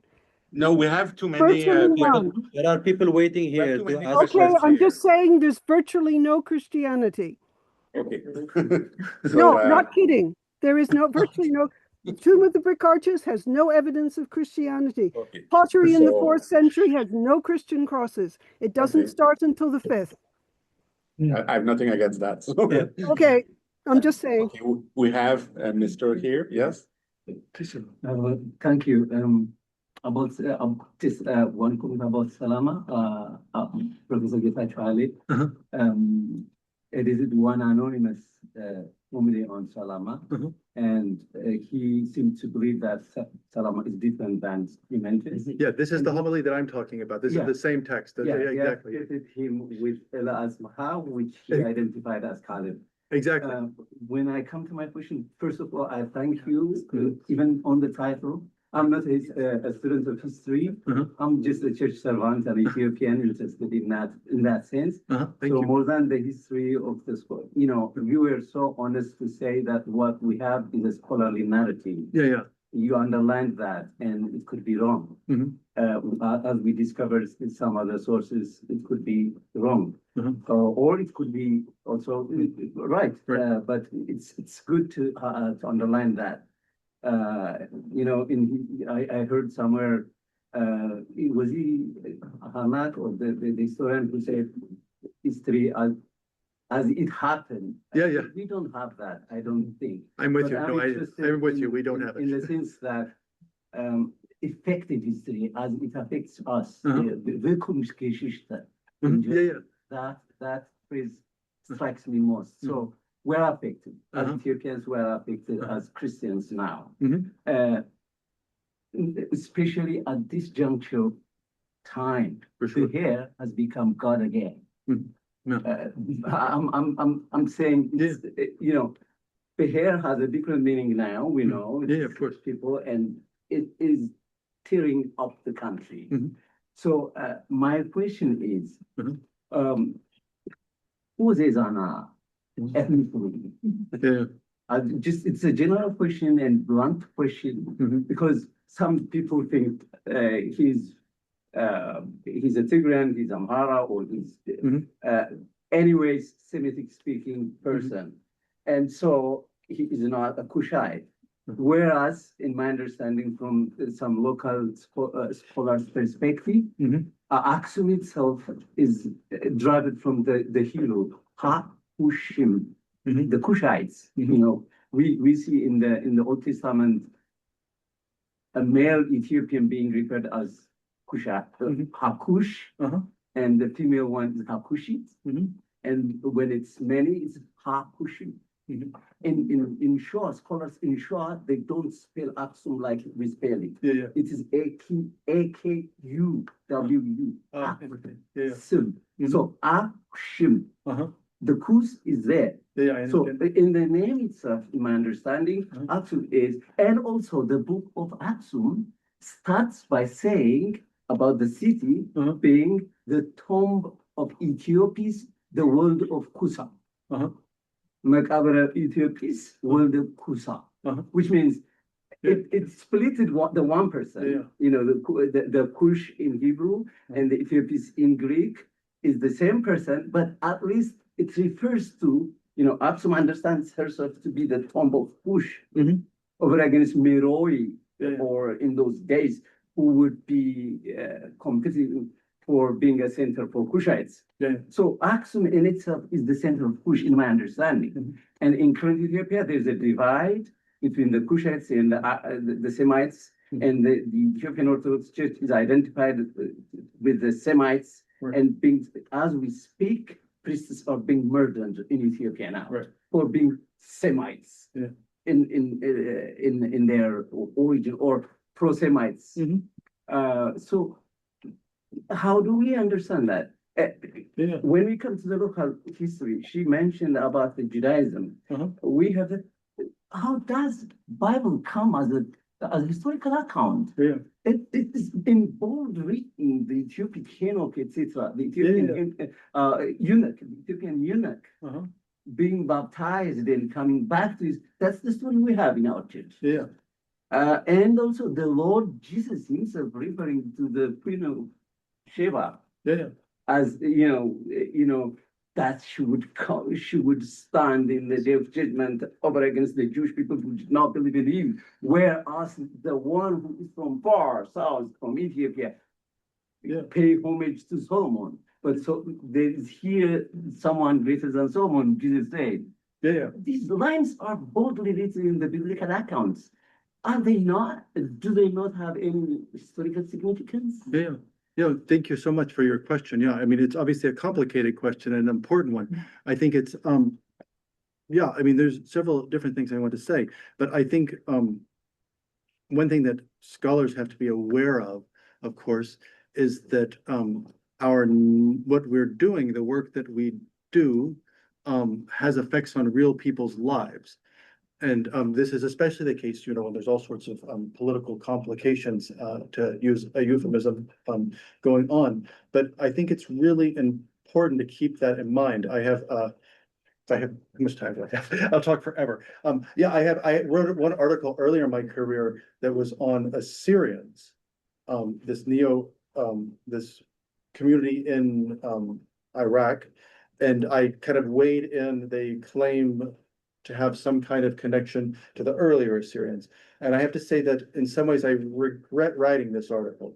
That I met a gentleman in Germany, and he said, I think that you're right. But he said, this type of thing, like, it really matters for us. Like, my kid, can't get a German education. Like, we can't get Assyrian taught in the schools based on, what our status is. And, that we have to really kind of think about the effects that our work has on living people today. So I think this is really important. I think that this is a strong point.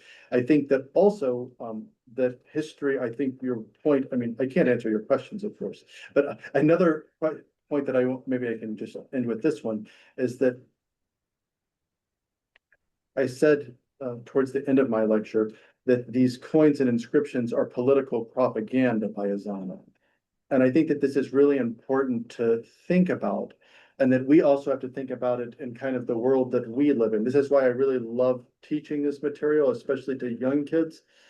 College students are young for me now, but that teaching them to read texts and understand things, whether it's an Ezānā inscription or whether it's the newspaper sitting on their at the store, that this is really an important skill that we have. So I mean, I can't answer your questions, but I can push that we have kind of critical reading skills, and that when ancient artifacts are brought into modern political debates, we should think about what's happening on both sides. That it's really a difficult question to think about. By the way, I should have thanked you before. I was prepared to thank you for the title. When you say King of Africa, it underlies some fact, because from where you come in Germany, from Hamburg, I was so surprised for the department to be called Ethiopistic and Africanistic. It used to be called, I don't know now. I just think Ethiopistic and Africanistic. What does that mean? Is Ethiopia outside of Africa? That image Yeah. has an implication in Oh, local that- also. Oh, that's interesting. You know? Thank you for saying that. Yeah. I inherited it, of course. Yeah. That's interesting. I didn't Yeah, think, that's- yeah, it implies that Ethiopia is not part of Africa. Yeah, that's interesting. Yeah. For me, When it's, you said, Yeah. King of Africa. Yeah. I was happy to see yeah, that. I'll counterbalance it for you and we can move to another question, but I counterbalance it that for me, it's quite interesting because I spent most of my career working in Christianity, as you can tell, and also in various Semitic languages up to like Syriac, and never been kind of in an African studies department. But now I work in an African studies department, and it's greatly, I think, changed my work. That Ethiopia is, of course, a Mediterranean culture. It has connections through the Red Sea to all of these things. For me, it's an Eastern Mediterranean culture, the same as Syriac Christianity. At the same time, Ethiopia is in Africa. And it's really an interesting question, and it really has changed my work to be in an African studies department. So, yeah, thank you for raising that. I really appreciate it. Okay, the young man there. Thank you so much for this talk. I have just two very quick questions for clarification. First is you mentioned some early Christian structures around the Adulis area. I was just wondering, is that Beta Samadhi or is there? No, in Adulis itself. Yeah. So not Beta Samadhi. Yeah, Beta Samadhi is a site that's just a little bit north on the way to Adulis. But yeah, it was interpreted as a church structure and a publication 5 or 10 years ago. There hasn't been much follow-up on that site, but yeah. But no, I was thinking in Adulis. Yeah, there's several Italian teams there right now working. Perfect, thank you. Then the second question is, just in light of how much we talked about scholars trying to massage different data sets into working together. Has the argument ever been made that Ezānā followed, I guess, a trajectory of apostasy from his youth? Because I don't understand why this isn't read backwards. He's Christianized as a child and then goes away from that, the way like Julian apostated. Yeah. I'm not saying I buy that. But If that's ever an argument. It's interesting. I don't think so. I don't think so. I'm trying to rack my brain. For a long time in scholarship, there was 2 different Ezānas. One that was early and one that was late, and these weren't the same people. So I skipped over this, but for a long time, there were just 2 different Ezānas, totally different people, both with the same name, one pre-Christian, one Christian. But I don't know of anybody who's thought of Ezānā being a Christian and then kind of falling back like Julian the Apostate. It has been suggested for Usanus, his brother, that he kind of started along the path of Christianity. That's how they deal with these coins, that he doesn't make it all the way, that he started along the path and then couldn't finish the deed or something like that. I remember somebody saying, which is again very teleological, like the only place one can end up in life is a Christian. But for him, but I can't think of anything for Ezānā. So no, it's interesting. Yeah, another way to read it. One question here and then there. Thank you very much. First of all, I would like to thank you for the wonderful presentation. But I believe Aksum was kind of a melting pot for different religions. First of all, Judaism was there. Even to the current day, we believe it is in Saint Mary Church we have the original Ark of the Covenant. An evidence that still existed. But you mentioned earlier that it's doubtful Judaism was active during the 4th century. I mean, it is still there to the 21st century. No doubt from my side, just that just that we have across the Red Sea, we have inscriptions that are Jewish around the same time, and we don't have that for Ezānā. That's my only point. But no doubt from my side. Just maybe you could say that absence of written evidence is taken as evidence of absence. But that shouldn't be the case because we still inherited that culture, and in our day-to-day life, we witness in our parents' way of life. Probably less. I mean, Cultural traditions we see from the Jewish heritage. So how could we say that Judaism was no great? But I agree with your point entirely, that I think that what I'm really pushing for is that we see Aksum with much more texture to reflect the life that we all know, that it's not so simple that you just have some foreign boys show up and then the king converts and that this trickles down, we have to imagine a king who has a population and he's gauging the situation on the ground, and there's all sorts of people doing all sorts of different things, whether they be traditional pagan things, whether they be Judaism, whether they be Christians. And it's not, I like how you use the word democracy. It's of course not a democracy, but at the same time, kings need to be receptive to what's going on, lest they not be king anymore and lose their head, yeah? So they have to like be receptive to what's going on to some degree, and that this is exactly the kind of, I'm more interested in this kind of texture and nuance to the situation. So I would agree with you that no doubt Aksum had all sorts of things. Even the Ethiopic phrases you mentioned, like Lord of Heaven and Lord of Middle. Yeah. They are taken from the book of creation. Yeah. The Lord who created heaven and earth. Those are not paganistic origin. Agreed. Yeah, agreed. And these could also be, they can be Jewish, of course, this Lord of Heaven, Lord of all, right? These are completely. You mentioned like middle was a god. No, middle was not God. Middle was created by God. Yeah. That's what the script, the phrase says. The phrase says Lord of Middle and Lord of Beher. Yeah, exactly. Yeah. For these, yeah. But I'm saying that some of Middle is not referred as Lord in itself. It is I see what you're saying. Creation of God. But some of the earlier ones, Meta is certainly a god for Ezānā. Let me see if I can find one for you. It said Yeah. or something like that. Do we have any Meta? Yeah. So like this is a nice one. If you see the right side, we have offered to Ashtar, to Beher, and to Mahram, who's Ares in Greek. So these are like, this is earlier Ezānā. So later Ezānā, I agree with you. These can be different things. But here in these early Ezānā, these seem to be different kind of deities. I don't know exactly how they're ranked out. And one's, Ashtar is a well-known kind of pan-Semitic deity. Beher is Beher, and Mahram, like I said, this is Ares in Greek. This is the Ares god. And this one, they seem to be another one where you had middle as well. Yeah, exactly. Yeah. And then In it's yeah, exactly. This one you're thinking of.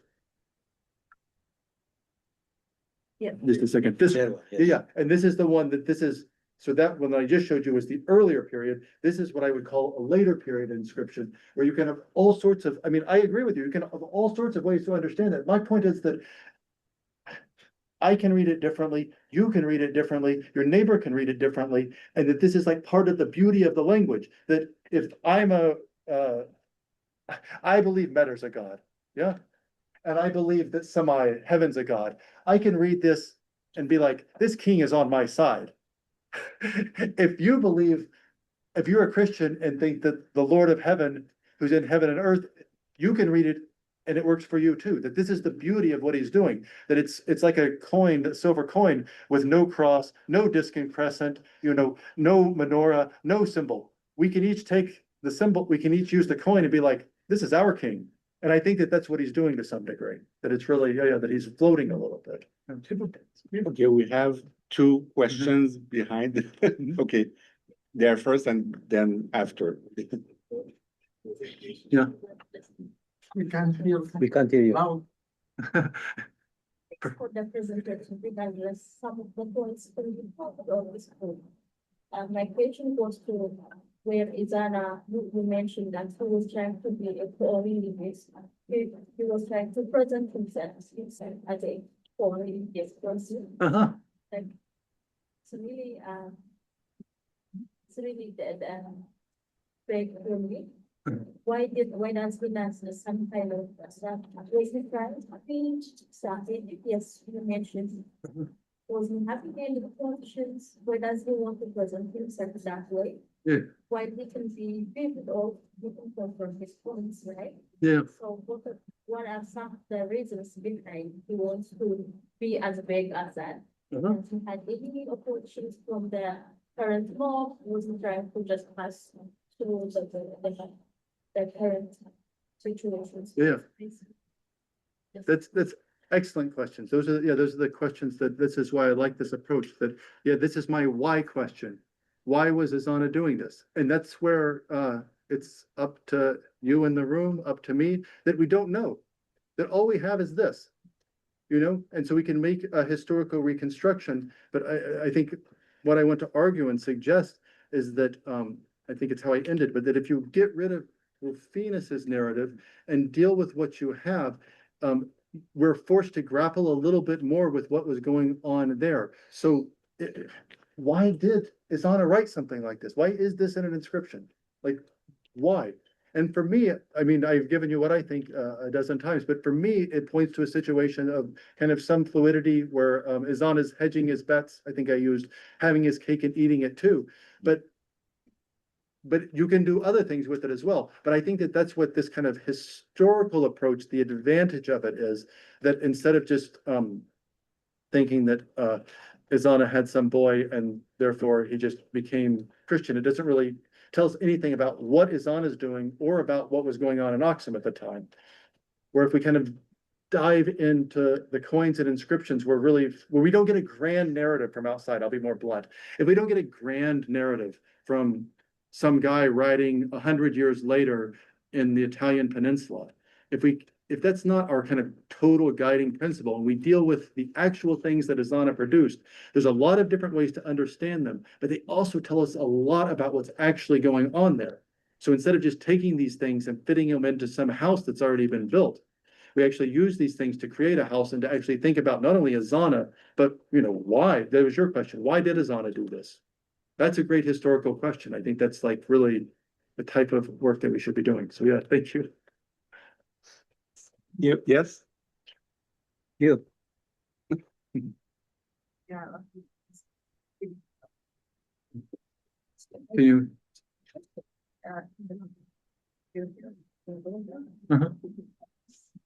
Judaism in Israel. Uh-huh. And so are you saying that Judaism came after Christianity? Because you say that Ezānā before Christianity was. You're talking about the people in Gondar, like the Beta Israel. Yeah. Yeah. No. I mean, the Beta Israel is a totally kind of different time period and area from what we're talking about. So, I mean, like you said, the Beta Israel, I mean, we're like much later in Solomonic times and, in a quite different area from here. Oh, we don't have the map up, but yeah, Gondar is like quite removed from Aksum in a way. So no, I mean, I'm not saying anything about what's going on with Judaism and with the Beta Israel. This is a totally kind of separate question. But I mean, we just have the Beta Israel come up in these chronicles. I think this is the first like really mention of them is in Chronicles, but obviously something's going on like medieval Chronicles. Starts at Dingle, I think. But I mean, but what's going on before? This is the problem that we're really dealing with to some degree, working with this material, is that if we're in this period of late antiquity, so say the first 1,000 years, we have so little. We have some coins, we have some inscriptions, we have archaeology, we have so little. And then over time, we get chronicles and all sorts of new things. But the question is, how do we put this all together into a story?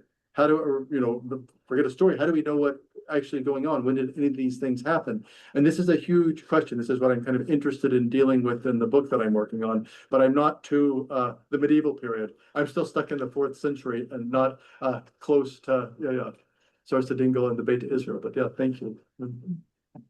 Yeah, so coincidentally, a few months ago, I was trying to look into Ezānā. And I was trying to figure out what the religious traditions were in that region, pre-Christian. It's a bit vague. I know there's gods they refer to, but they're like separate like entities, but like how common, like what was is there any writings, evidence of how people, the traditions of those like deities that people did? Yeah, it's a great question. No, I mean, there's some archaeological evidence if you're thinking like Yeha or something like this, like some of these pre-Christian temples. Like how widespread was it in that region around this? Yeah, widespread. This is a question we don't know, of course, too much. Yeah, but I mean, I mean, we're really in archaeological evidence, and there we don't have the best archaeological evidence. Not the evidence isn't there, but there's so much more work to be done. But I mean, there's archaeological evidence like Yeha, where you can like see what one of these complexes look like. If you want textual evidence, I think that you basically have to jump across the Arabian Peninsula to the Red Sea. I mean, across the Red Sea to the Arabian Peninsula, where we have a lot of inscriptions in Old South Arabian languages that's, I mean, you can't just say that they're the same, but that they seem to be roughly analogous. So you could see something about what is, the worship of one of these gods look like. There we have temples, we have very long inscriptions about how certain things happened. We have inscriptions about, various, I mean, not only like, kings' activities, but also like much more concrete things going on in the temples, like dedications of things to the temples. And you can get some idea of what's going on. But again, this is an analogical jump. It's not the same thing that's going on in Aksum. For Aksum, this is difficult. I should have prefaced my talk that one of the main used grammars for Ge'ez is by Thomas Lambton, and they made a festschrift for him, a think volume, and it's famously called "Working with No Data," because that's what he apparently said in every one of his classes. Working with no data. We're just working with no data here, and that's what we're dealing with. Yeah, exactly. We're really working with very, very little data to think about like what this stuff actually looked like. Well, I have a question. Yes, please. So, of course, we don't know much about this period in Ethiopia, granted. But what is interesting is that the Greco-Roman, in the Greco-Roman world, they do talk a lot about Ethiopia. You see, Ethiopia is mentioned all the time by geographers, like in travelogues. You have novels set in Ethiopia, one of which has survived, the Ethiopica by Heliodorus. And since it's so much talked about, it means that many people went there. Many people probably traveled there, you see. And I think that probably, you have Greek gods like Ares, you have Semitic goddess like Ashtar. Yeah. So, I mean, it would be surprised that you had many Christians and also Jews who went there. Yeah. So of course, you can imagine that, in a place like Aksum, that there were, I mean, all these religions were there already. Right.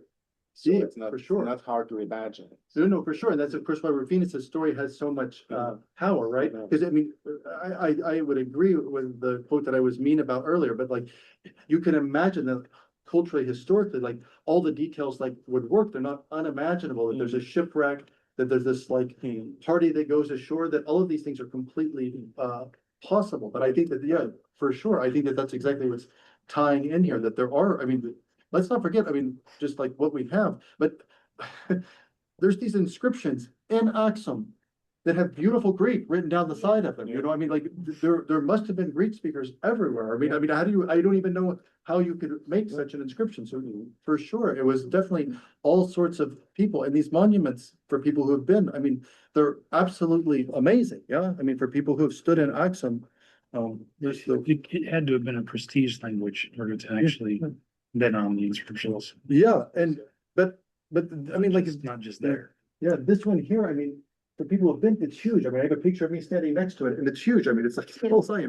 It's a huge inscription. I mean, a huge stela. But I mean, and also, of course, I give you one more thing. But the Kephaliah of Mani, they talk about the 4 great kingdoms of the world.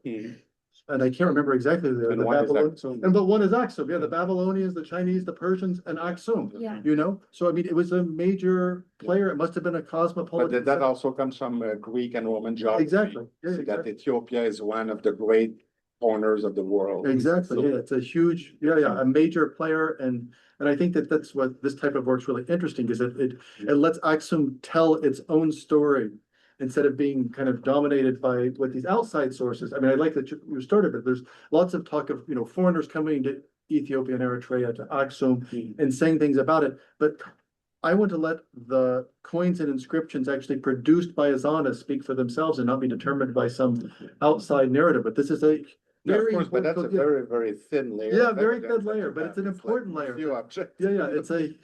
It's a very important society. There was a major society in the ancient world, and it should be and remain should be allowed to kind of speak in that. We have here and here. Thank you for being here. I think you need to go back to this, the conversations. Yeah. correct me if I'm wrong, if I misunderstand, but I believe you said that later within the same script, there's also another reference to Mother in which that's more explicitly referencing him as a God, as its own deity. So could you maybe touch more on that and then also explain why, if that's the case, then how the other three interpretations could possibly be? Yeah, exactly. Yeah. So, yeah. So there's another, I mean, it's not unambiguous. Yeah. But there's another case where it seems, unless there's a mistake or something, that Mother is its own thing. And in fact, I think in the Encyclopedia Ethiopica, Zima wrote that this inscription still has traces of Meder worship in it. So it's again, I'm trying to break down that there's this pagan period and then there's this undifferentiated monotheistic period. So this is an undifferentiated monotheistic with traces of Meder worship in it. Yeah. So, but later Meder is quite clearly his own thing. So the question is, yeah, how to understand this one? So if you have Meder as something separate, then you have something like, Lord of Heaven, who is in heaven, and Meder. So two different entities. Yeah. And I think that's if you were like having a contextual reading of the inscription, since Meder is by himself elsewhere, that might really be the best. But it's not the only possible. Sorry to interrupt. The problem for us now, Yeah. we read in the very first verse of the very first book of the Bible. بكلامي قبل أبهر سماية ومدرة بريش براءة الشمال بإت هارتس. Yeah. It's clearly that's what comes to mind, and it's hard for me to see Mother as an entity on its own. I love expression must have been inspired. We may not have the textual evidence that we at that time they had the Old Testament scripture. We may not have the evidence, but looking at that, coming from this. Hard. I know it's hard, but just stick with me. Yeah. Because I want to push you a little bit that there was no Ethiopic Bible at this time. Period. It didn't exist yet. So So it goes through other We cannot say period. I say period. One more. I don't, maybe the legend in the Kubernetes may not work.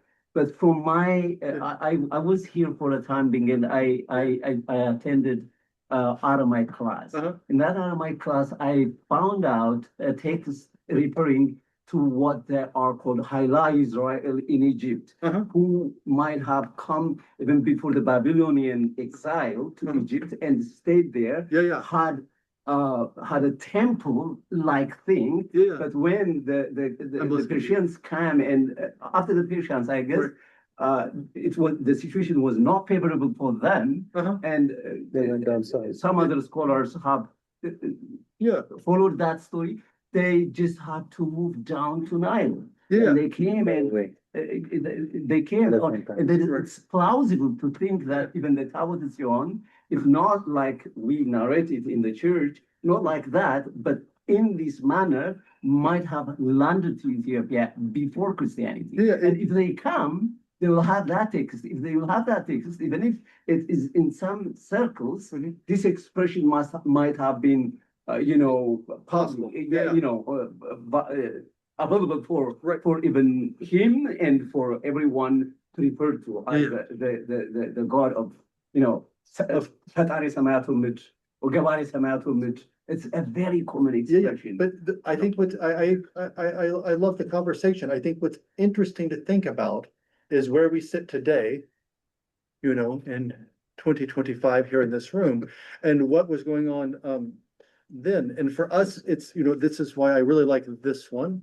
Because as I said, for us, this is like really a clear coda that before Ezānā, there was no Christians probably. And after Ezānā, it's Christian, And that this is kind of the in between, whether it's Ezānā, his father, or whether it's Ezānā, I think it's probably Ezānā actually, but you can see, but then everything, everything was much messier, and we have no idea, this is really kind of reading back from our perspective. So I like this one, that of course, anytime you see, I love reading these inscriptions, but anytime you see Ezānā in one of these inscription.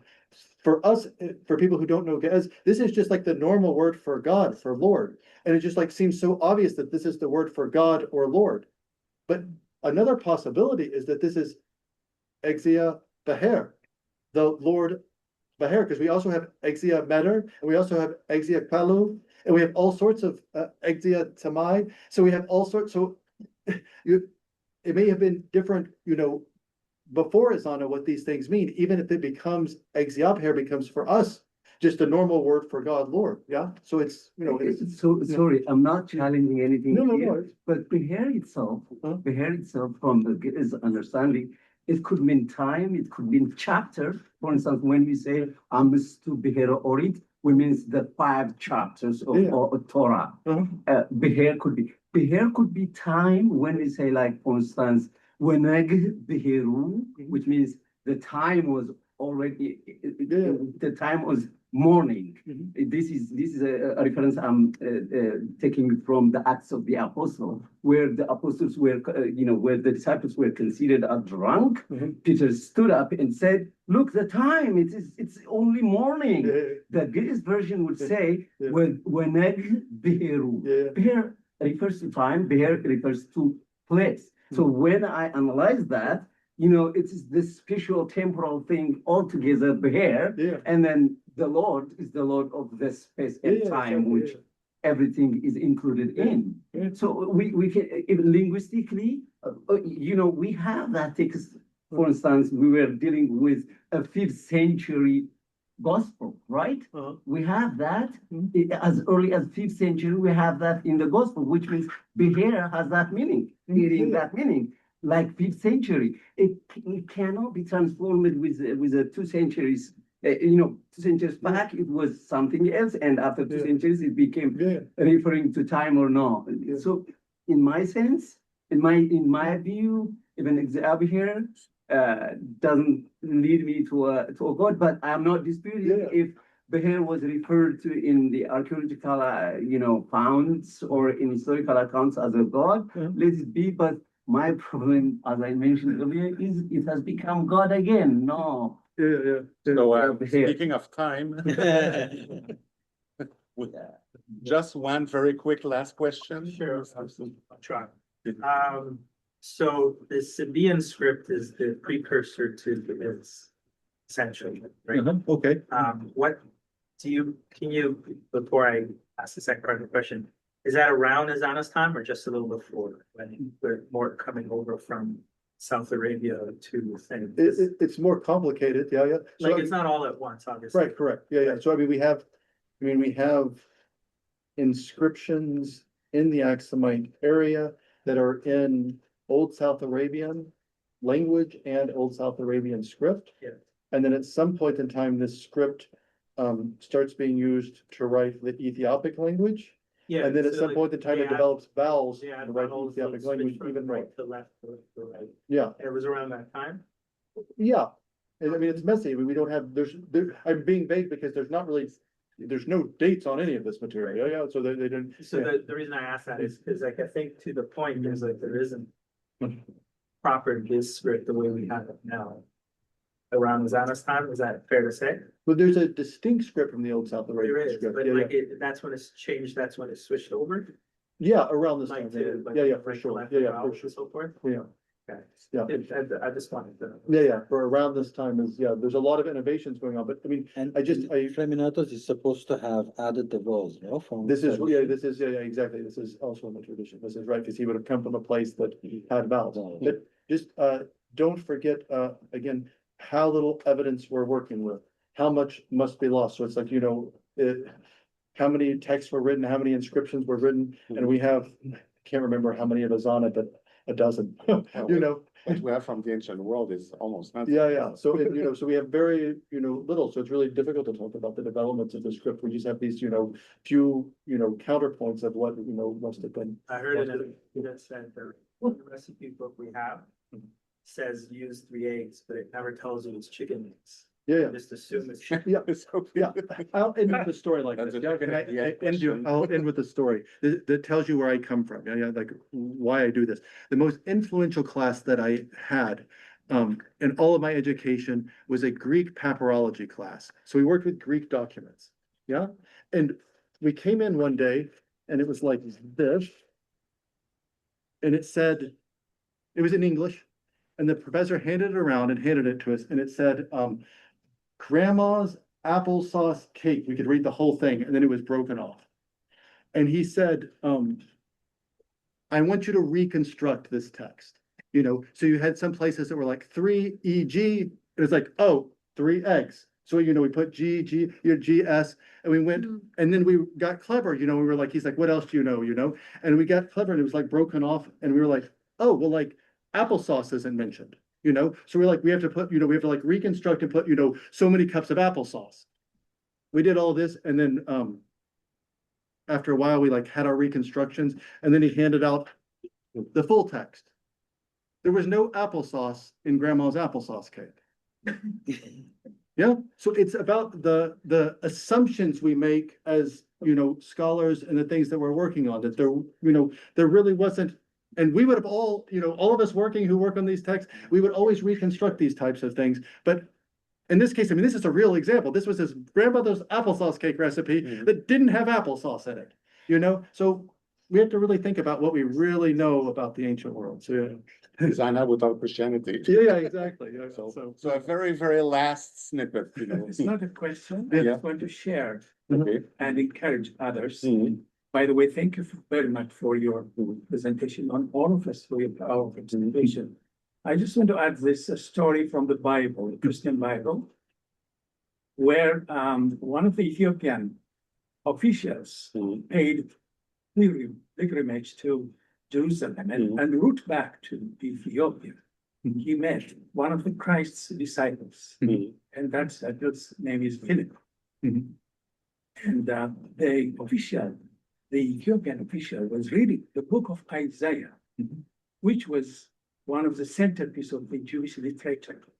So I leave this for all of us to include in our massage and sort of research and entertain in our for the rest of the time. But thank you so much. That's a great way to end. Thank you. Which shows again that Ethiopia was very much talked about. By the way, my third son's name is Ezānā. But I didn't know all of those. Well, let's thank our speaker.